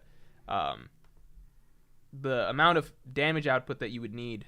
Well, this is not refreshing. The amount of damage output you would need to defeat Pizarro is just not something that Jinbe is going to be capable of. It would be only It'd be only Monster Trio members or Franky using a Pluton or something like that, which is why I don't think you can... Like, Pizarro Robin can't beat Pizarro. Nami can't beat Pizarro. It's a fucking island, guys. It's like a huge-ass island. Like, it's just not doable. It's not Jinbe slander. It's just like... compare what he did to Who's Who to what Garp did here, and then just consider that Garp would have to do what he did here, like, 30 times to destroy Pizarro. It's just not the match. It's so wildly out of Jinbe's scope of ability. Like, Jinbe's not an island destroying fighter. He's nowhere near there. Sea versus land. If it's something like, if we really wanted to stretch and be like, okay, it's something like Jinbe wouldn't have to fight an island, but he can, like, go underneath or something like that, and through like maybe some underground shit or something like that, and pop up and find Pizarro and beat him or something, then sure. But as it looks like, do you see how, like, remember, this is fucking Galaxy Punch, one of the single strongest attacks we've seen ever in the story from one of the strongest characters in One Piece history. You need a lot more than that to destroy an island, basically, is where we're at. Like, this is the type of shit you need the Quake Fruit and stuff like that to do. It's not... Fucking Fishman 10 tile karate is not going to cut it here. You know? Someone tell me what chapter Jinbe... I'm not roasting Jinbe. Jinbe is the 4th strongest Straw Hat, but in terms of, like, what you need to destroy an island, you know, that you're going to need a little more than this, right? Henchme976 says, Kuzan solo Straw Hats, get wrecked Straw Hats. I mean, he did once. 1,000 chapters ago. Jake Jones, thanks for being a Yonko tier member for a month. Hey, I loved your vids for years, and I listened to every VOD at work the next day. Keep up the great work. Thanks, man. I appreciate that. I hope I can make your workday a little bit more enjoyable. Seriously, I actually am pretty happy anytime I hear people say, like, oh, I listened to this at work or something like that, because I'm like, man, these guys are getting paid thousands of dollars to do stuff at their job or whatever, and then all they're doing is just listening to me talk about One Piece. That's hilarious. Mavahed Sadegi says Pizarro is the simp job. What is that? I don't even know what that means. How, dude? It's not roasting Jinbe. There's almost no characters that could beat Pizarro. There's very few characters that can beat Pizarro, if he's in island form, because there's very few characters in the story that can beat that can destroy an island. Like, this, am I crazy? Like, what? who's destroying an island? You know? Like, it's mostly just the tippy top tier characters that would be able to do it.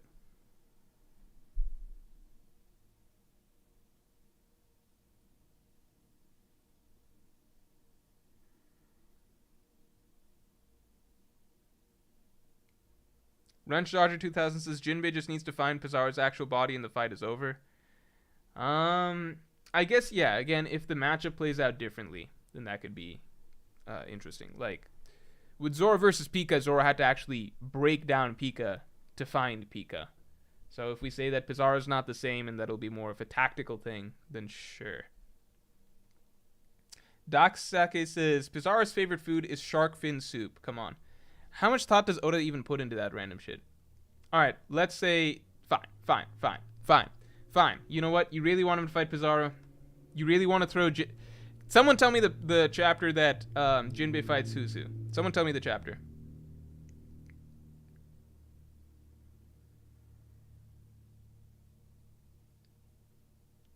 I feel like it's 1010, not 1010, like 1012, 13, 14, 15, like in the teens. Okay, 1018.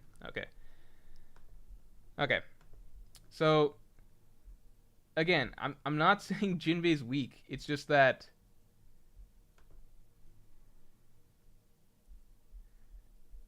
I personally just have great difficulty seeing it because this is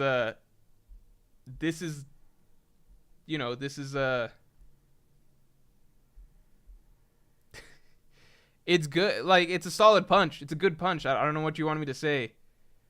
It's just like, it's not this, you know? It's not exactly this. I think that there's a bit of a difference between this and this. You get what I'm saying? Like, it's a good punch. He definitely knocks out the saber-toothed tiger thing. I just don't think it's the same as this. And I think that this is a far ways off from taking out, you know, all of this, right? This whole island. But if we say it's a matchup thing, and if we want to read into the shark fin thing, fine. We want to read into the shark fin thing, so then what do you want me to do? You want me to swap... You want Jinbe to fight Pizarro. Okay, so people want Jinbe to fight Pizarro. Okay, how about I do this? Okay. People want Jinbe to fight Pizarro. Okay, so let's say maybe Jinbe fights Pizarro instead. I'll just say that this is an other option, right? Jinbe versus Pizarro. And then Franky versus Burgess. I do think... Is that fine? Is that what we want? Franky versus Burgess? I think Franky versus Burgess is a good option simply because Burgess kind of falls in line with the type of characters that Franky often fights, which are really, like, manly, macho characters. So I can get behind Franky versus Burgess. Maybe this does make more sense. The shark fin soup thing, fine. I think I just couldn't wrap my head around Jinbe actually fighting an island. But if we want to go the route of, okay, Jinbe fights Pizarro by working his way through tactically finding him or something like that, through some, maybe some underwater shit or something. I think that, yeah, you know what? Yeah, I'm on board. Fine. You guys got me. I'm on board. I'm still going to leave it as, like, optional, but let's say these two can swap. I think Robin versus San Juan Wolf still has to happen. Because if we eliminate Jinbe and if we eliminate Franky, then I don't see anybody else defeating San Juan Wolf. Because we're saying that the Monster Tree are occupied, right? So Monster Tree are occupied, Jinbe and Franky are occupied. Then I don't see Brook fighting San Juan Wolf. I think he's too big. I think it would have to be Robin fighting San Juan Wolf. You know? Unless we said Jinbe's fighting Pizarro, Franky's fighting San Juan Wolf. Robin's fighting Burgess? No, Robin wouldn't fight Burgess. Okay. I think we got it. I think this is good enough. All right. Jake Jones, thanks for the 20. This didn't fit in the member chat, but if you're still wanting to read Sanderson's Stormlight Archive, I am. I do want to, which you should. The audiobooks are great. I'm not an audiobook person because I think I get bored. So this is a little tidbit about me, which is I could never get into podcasts because I just get tired. I think I'm not the type that can sit and just listen to something for and not be consuming anything in any other way. So, for example, movie, TV, etc., I can sit and watch and, I'm fully immersed, right? Reading, same thing. I'm reading, my mind is fully focused on that. If I'm just sitting there lying there, if I'm just sitting there lying there, even if whatever's being talked about is interesting, I still just get, maybe it's something, I don't know, fidget, like, what am I looking at? I'm staring up at the ceiling, whatever, like, am I closing my eyes? I think I need to be immersed a bit more. I think I can't just sit there and listen to something. On the flip side, I've watched podcasts, like, on YouTube, and when I see the visual, like, if I see the people and everything like that talking, I'm just more in tune with it. When I'm just listening to something, I'm not, like, at a certain point, I kind of just lose interest in it a little bit. Don't know what that says about me, but I think I just need the visual component personally. I think I just need the visual component to stay tuned in. It's actually something similar. So, for example, with music, right? I like music as much as the next person probably, right? But I don't ever almost just sit and listen to music. I don't know how many people just do that, but I don't ever just sit and listen to music. I always need something else. So what I like to do is if I'm listening to music, I like to be driving around and having it play in the car. But that way I'm like traveling, I'm looking at, I just need the visual component for some reason. I can't just sit and listen for too long to something, otherwise I get bored of it. This is purely based on like, yeah, I guess just like podcast type stuff or whatever. I need something visual. That's all I gotta say. I need something visual. So I need to either be reading a book, reading a manga, watching something, whatever, but I can't just be listening. So that's why I know audiobooks aren't for me. Phantom Greyfire says, I'm missing supers. Check the donation tab. Let me catch the ones I'm looking at right now, then I'll check the donation tab. Not a Prob 64 says, just popped in. Why not Lafitte versus Nami? Oh, we went down this whole train. We said no to Nami versus Lafitte because more people want Sanji to fight Lafitte because Lafitte is the last Blackbeard pirate that still seems like a strong enough, like he could potentially be really strong, and therefore a fitting fight for Sanji. I personally think Nami versus Lafitte would be perfectly fine as a matchup, but people are trying to fit other things first. So people are like, who makes most sense for Sanji? Most people are pushing Lafitte first and foremost. Such as other positional lineups such as Usopp and Choppers, yeah, I agree. Plus stealthiness / similarities with Nami's original cat burglar nickname. I personally am on board with Nami versus Lafitte. If you go back to my old videos that I talked about the Straw Hats versus the Blackbeard Pirates matchups, I had it listed out like that for the most part. I had Luffy versus Blackbeard, Zoro Shiryu, Usopp Van Augur, Chopper Doc Q. I had Robin versus Katarina Devon, and I had Nami versus Lafitte for similar reasons as you said right here, basically. The further we've gone on in the story, ultimately it's like Sanji is the big question mark. So in the effort to try and find a good fitting opponent for Sanji, I think people at this point have order of elimination landed on Lafitte being the best bet, which is why we're working our way down after assuming. So you see right here, we assume Sanji versus Lafitte. And then that trickles into, okay, we got to give Devon to Nami and stuff like that. Yeah, I'll catch your supers in a sec. Let me just catch the ones I'm seeing here first. Mahavid Sadeki says, Simp Sanji Pizarro. Simp Sanji versus Pizarro, Jinbe Wolf, missed my 5. Okay, let me just open up the other tab. I'm sorry. Let me open up the other tab. Let me open it up.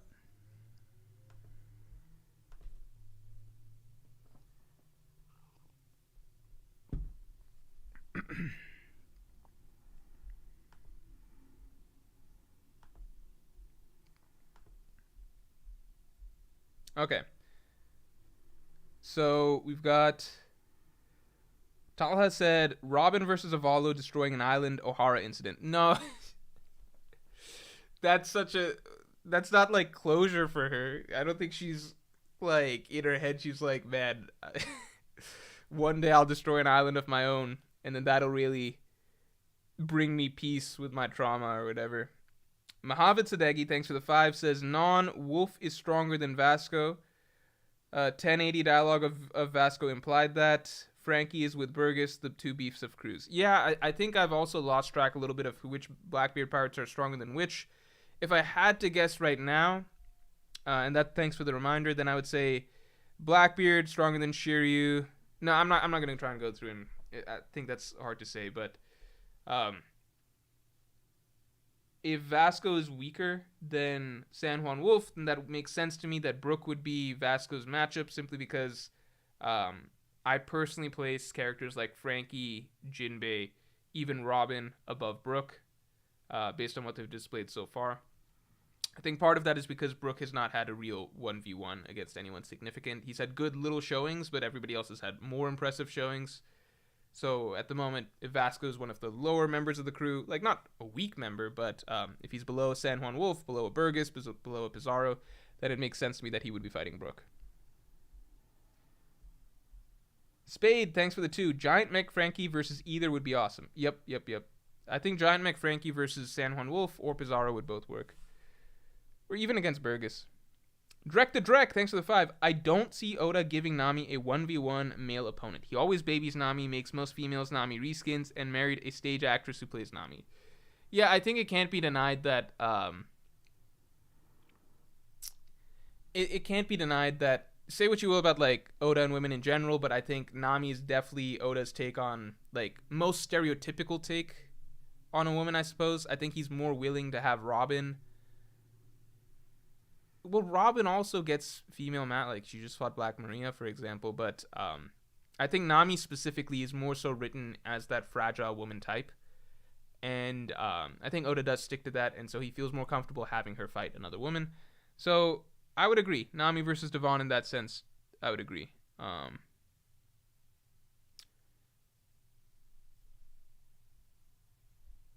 Okay, Static says Sanji versus Kuzan, Jinbe versus Pizarro, Island versus the Sea.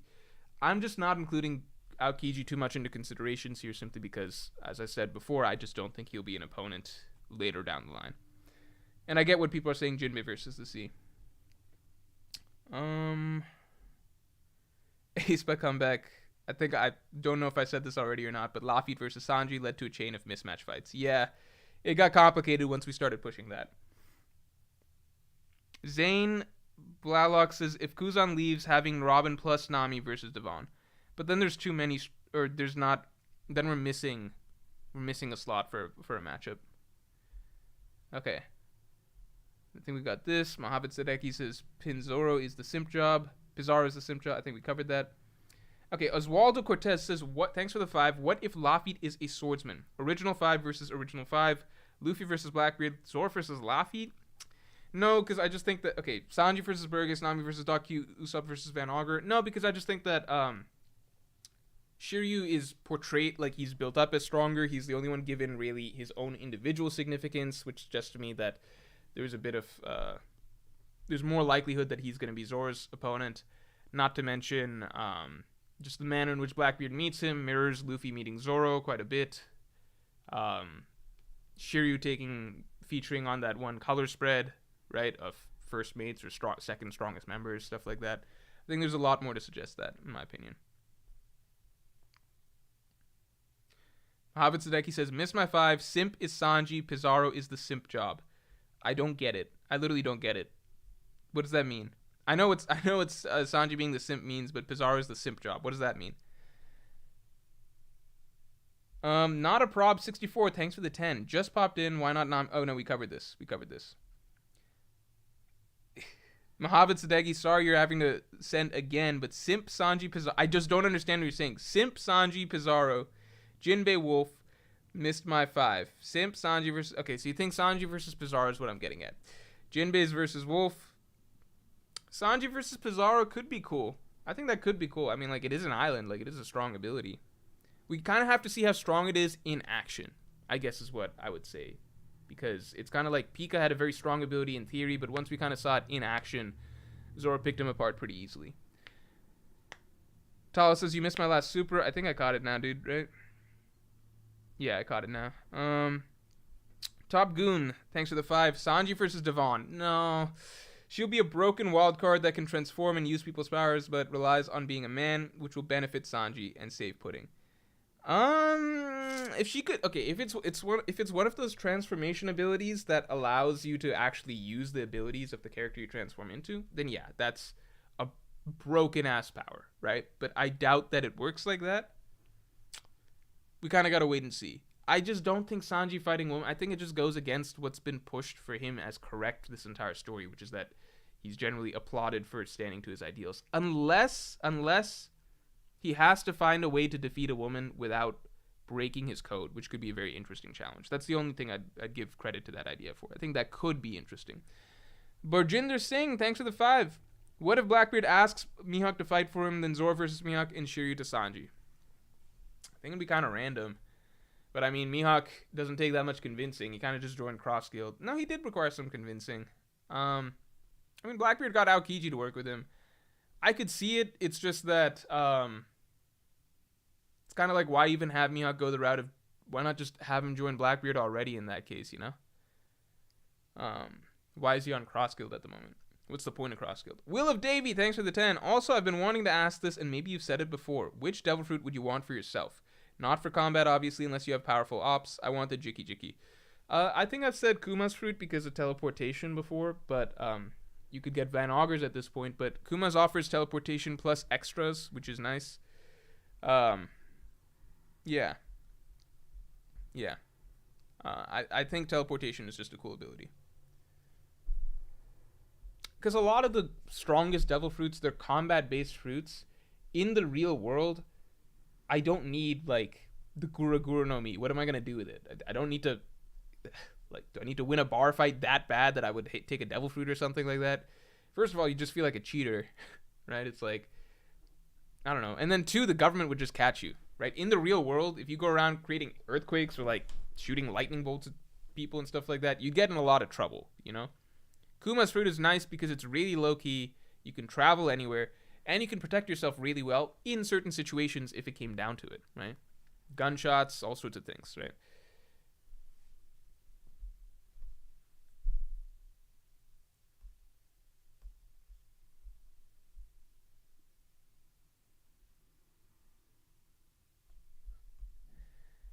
Okay. Sorry, I'm just reading a couple things. Okay, so beyond that, let's see.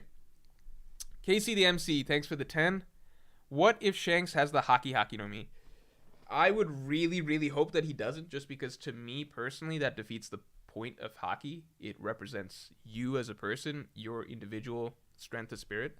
If you just have a devil fruit that gives you strong Haki, I would personally lose a lot of respect for Shanks' character, because it's just like, well, his spirit's not actually that strong. It's just he ate a devil fruit to get it. You know, to me, the point of Haki is that it's something separate from devil fruit. It's intrinsic to you. It's not something that you can just eat and get. It's something that you had to. It's a type of strength that you have to earn and reflects your inner strength more than anything. Hayden Jones, thanks for the 5. Watched Film Z today and liked the interactions of Kuzan and the Strats. Do you think that Kuzan would ever join the Strats? As a character, do I think it'd be like? Here's the thing. As a character, yeah, I think that if Kuzan could be convinced to join the Blackbeard Pirates, of course he could have been convinced to join the Straw Hats. He already likes them a lot better, and they're much less shitty. And, like, he already knows them a little bit and has, like, there's just so much more, like, if he could be convinced that easily to join the Blackbeard Pirates, Luffy could have just told him, you can join my crew and follow your own agenda and do whatever you want, man. And, like, it would, like, I think Kuzan would be very, very, very open to that. If, you know, if you join Blackbeard, who sucks, then obviously Luffy, who Kuzan has already come to respect, characters he's already gotten to know, stuff like that, I think that would be doable. Do I think in the story that's going to happen? I don't think so. By the way, Smoker, I'm going to save it for another time. But you guys saw how easy fucking Aokiji fucking joined the Blackbeard Pirates? To say that Smoker, who's already buddy and already going, like, on a very similar route to Aokiji, could... I'm going to save it for a video. Because you guys need to go fucking reread that scene between Smoker and... You need to reread all of Punk Hazard if you think that there's no foundation there for Smoker leaving the Marines to join a pirate crew. Because if you go back and look through all of the symbolism and all of Smoker's dialogue and all of the visual stuff that was being played up throughout Punk Hazard and Smoker's conversation with Aokiji, and what we know ended up with Aokiji now, and all that it took to convince Aokiji to become a pirate, which was basically almost nothing, Smoker for Straw Hat is alive and well. I'll just say that. You guys will get a video one of these weeks. It's the theory is back on the table. Sonny, thanks for the 11. Luffy and Blackbeard are two sides of the same coin. Agreed. Inversions of each other. Yep. Burgess could be first mate because he is captain of the first ship. So the inversion is Sanji versus Burgess, first mate. Zoro first mate versus Shiryu. You saying they're both first mates? You're saying that like... Oh, I see what you're saying. Like Sanji fights Blackbeard's first mate and Zoro... Because Sanji fights Blackbeard's first mate. Zoro, who's Luffy's first mate, fights Shiryu. So it's a bit of a opposite type thing. It's not like lining up perfectly like that. Yeah, I could see that. I think that could also just be one of those things where I think people don't know this, but it's not always that Zoro even fights the first mate, because actually the first time that the entire crew fought together was Arlong Park. And in Arlong Park, I believe that Kurubi was Arlong's first mate, not Hachi. So actually going all the way back to the start of the series, there's been exceptions to that rule, interestingly. I'm honestly very surprised that Oda did that in their first matchup, even, because that's where you kind of set the tone for the pattern that I guess a lot of readers would expect for the rest of the story. But at the time, a lot of us didn't even know that Kurubi was ahead of Hachi. The Outback Pandas, thanks for the 10. I'm still on the Vivi Nikyu no Mi Copium. Things can happen. We don't know. We don't know what's going on. Especially with their shared roles as nation leaders, she may temporarily inherit that image of a tyrant monarch before the true history is revealed. End of story. I think there's tremendous potential for what could happen with Vivi's character at this juncture of the story. I think that there's tremendous potential for what she could bring to the world as a political figure when it comes to actually not just beating up the bad guys, but reshaping what the world needs to be after this. So her inheriting the will of Kuma, in a sense, would be really, really fitting. I'm not sold on the idea of the Nikyu going to Vivi, but I think her... You know what would be really cool? Holy shit.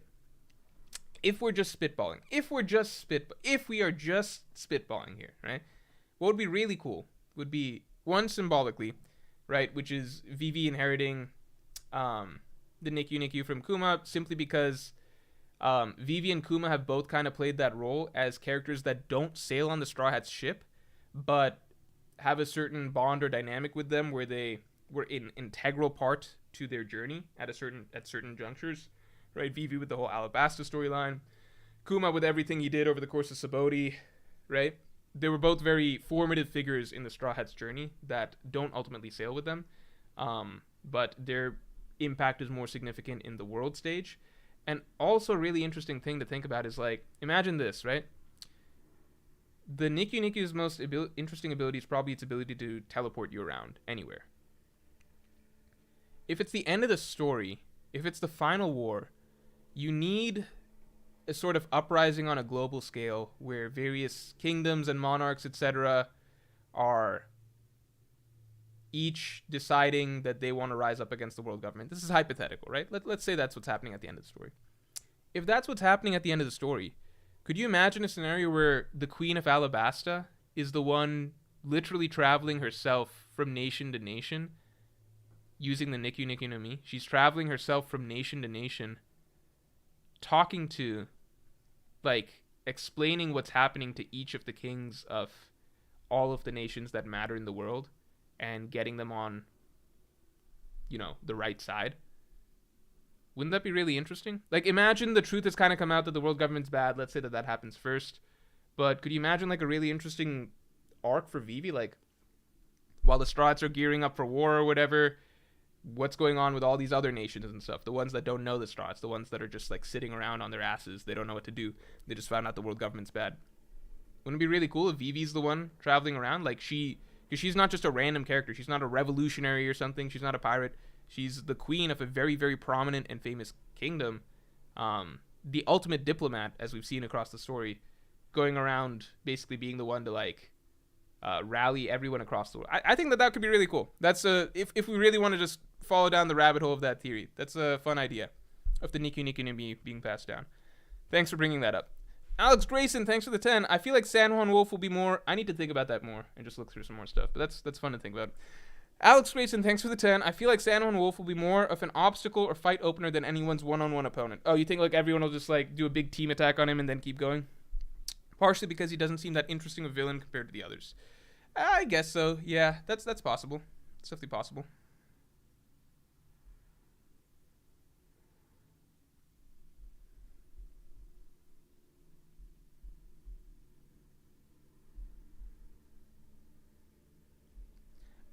I would like to see him as an actual matchup, just because it's kind of like, why even do like a big team attack to start it? Like, that seems like a waste of a slot, but it could just be cool to see. Surreal Soviet says, if Straw Hats versus Blackbeard Pirates happens at Marijua, then the bare minimum would be Sanji or Franky with Pluton to beat Pizarro if he becomes the entire red line. I didn't even think about this. If Pizarro became the entire... Like, how far does this island ability go?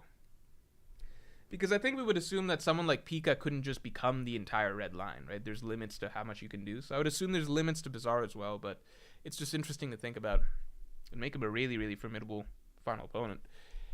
Henchme976 says, best real-life fruit is Eva's. I'd become a miracle doctor charging tons of money. That's true. You would be very... Yeah, if it's for making money... If it's for making money, I could just become Diamond Jozu, right? And I assume through Awakenings, I could turn other things to diamonds and just sell them. So there's that. But Eva's, you could provide a service at the same time. So different routes. If we really wanted to think like which devil fruit makes the most money, then yeah, we could go down that rabbit hole. GDN says, you missed my explanation super chat. Did I? Sorry, hold on. Let me refresh. Sorry, hold on.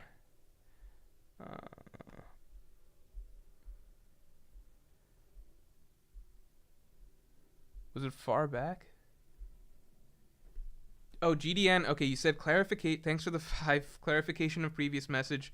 Blackbeard's commanders are the Titanic captains. IRL, the Titanic got sunk by an iceberg.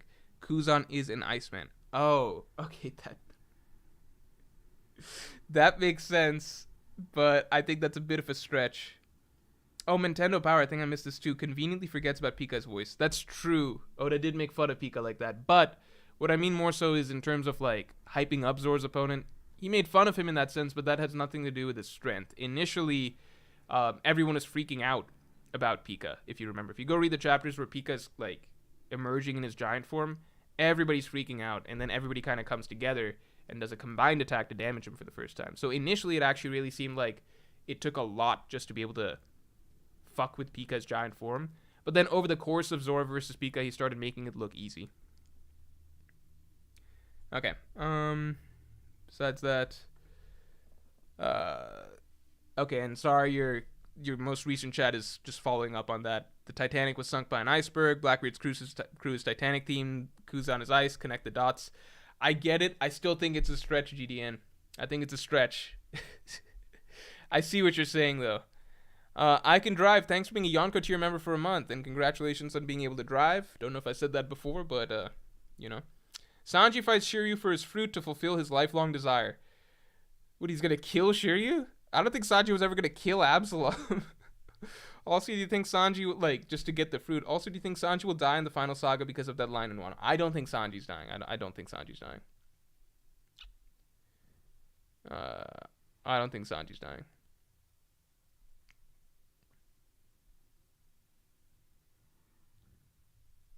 Right, like, it's just... I feel like that was an opportunity to give him, like, a real death. Like, it's just... There's so little, I think, to suggest... Like, what does it bring to the story if Sanji dies? I think it brings very little, in my opinion.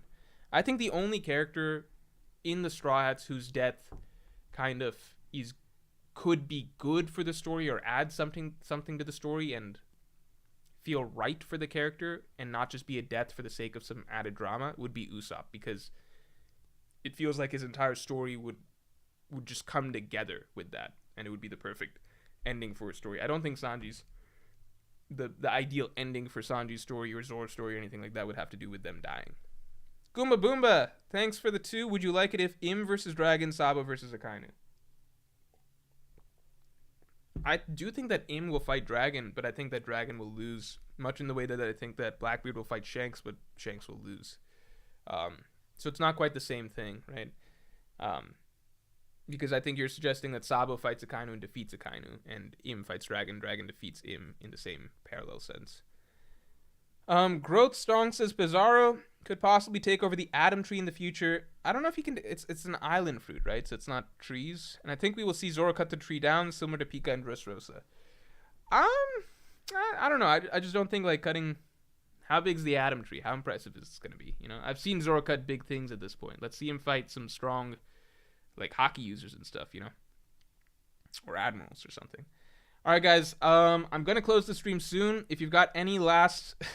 We spent way more time on Straughts versus Blackbeard Pirates than I expected. We didn't really get into other matchups we really want. That's what I was more interested in talking about. But if you've got some good ideas, like just spit them out now. We can throw some on to the list just for, you know, just to have it, just to be able to look at it. You know, I saw Sabo versus Akainu. I'll just throw that in. People were saying Sabo versus Akainu. Oh, I'll throw in Im versus Dragon because that is something that I want to see too. And you know what? We said we want Luffy versus Akainu instead of Sabo versus Akainu. And sure, I was biased towards it, but we'll stick with that. Yeah, I don't think Dragon beats him. Dragon beating Akainu is honestly a solid possibility. It's just, it would feel almost like Luffy gets robbed of a fight with someone that's very personal to him. But Dragon versus Akainu, there's a good shot at it just because it's very possible those two have a prior relationship. Just what a Dragon represents, Akainu represents. It feels right that Dragon needs a big win or some sort of a showing before the story hits its finale. Law and Kid will fight someone. That's not a matchup. Kobe versus Usopp, no. Kid versus Kaido round 2, no. Luffy versus Shanks. Forgot about that. Zoro versus Mihawk, duh. Crocodile versus Green Bull, I just don't think is based on... I mean, we could throw that in. It's like a popular belief. Law versus Doflamingo, I think we already got that one. I feel like that one happened.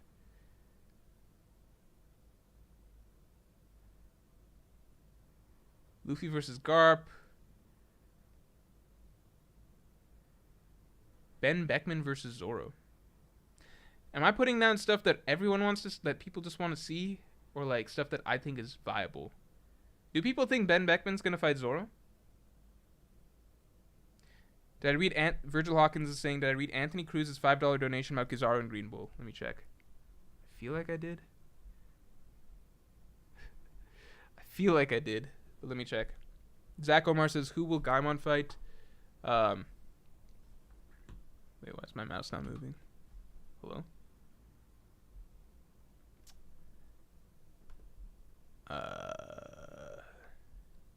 Well, this is... Oh, okay.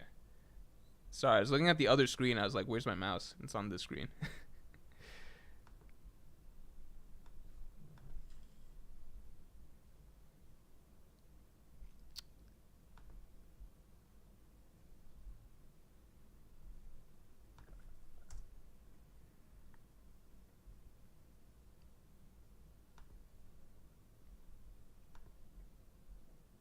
Mihawk versus Aokiji. Yeah, if people want... Okay, what Mihawk matchup do you guys want to see? Because Mihawk, I think, could use a good matchup before this is all said and done. That's not Shanks. Let's say it's not Shanks. What did I miss from Anthony's crew? Let me see.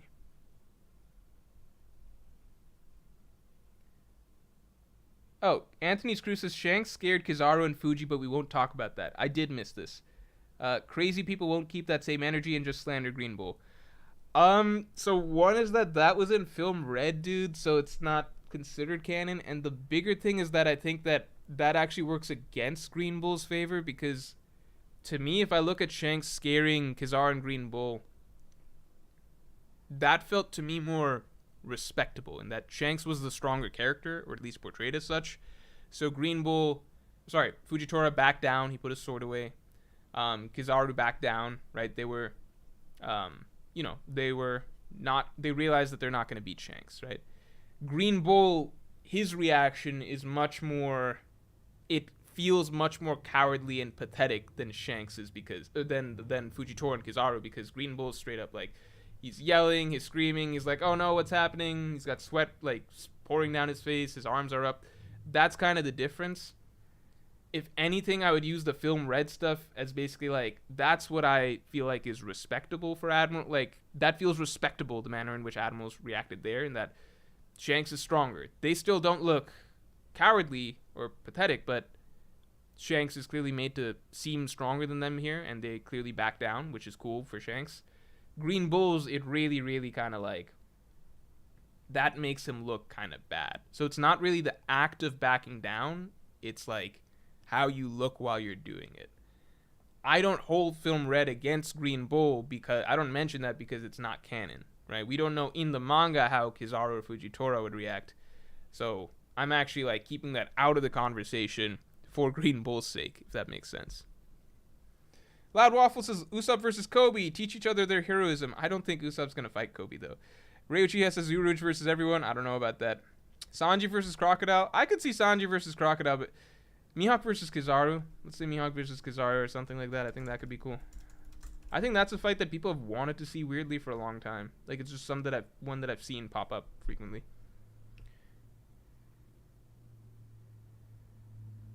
Crocodile versus Beckman and Mihawk versus Shanks.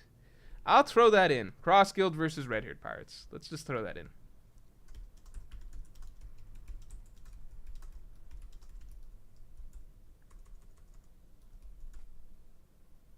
Nintendo Power is asking, think Garp will get captured and ransomed by Blackbeard? That's what I'm leaning towards right now, just because we had that little plot point just planted of, Garp is looking, or Blackbeard's trying to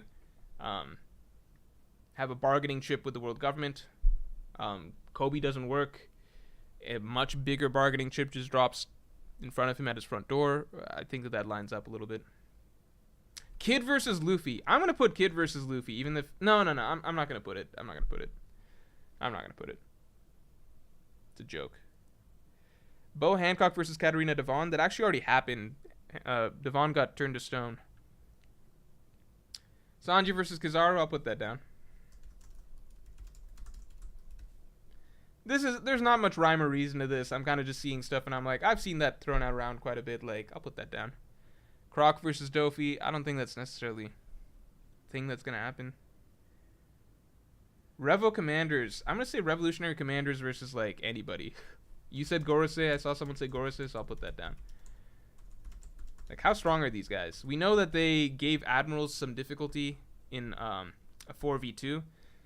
Admirals were stated to be holding back, but still, we saw injuries and stuff. I can drive. Thanks for the 2. Doflamingo versus Granny Suru. I just don't think Doflamingo's going to fight her. I don't know if Doflamingo's fighting anybody for the rest of the story. Okay, someone put out one more interesting matchup that seems like it'll make sense. A juicy one. I'm seeing Sanji versus Lucky Roo. That seems like it definitely could happen. Has anyone got anything that beats that? Sanji versus Lucky Roo?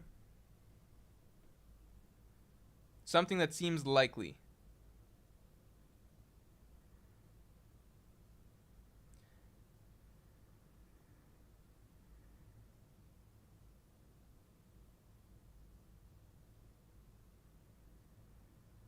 Shanks versus Roronoa? I don't think that's happening. Izaz 1155. Beppo versus Chopper? I don't think that's happening. Doflamingo versus Crocodile. Sengoku Blackbeard rematch. Dragon versus Luffy.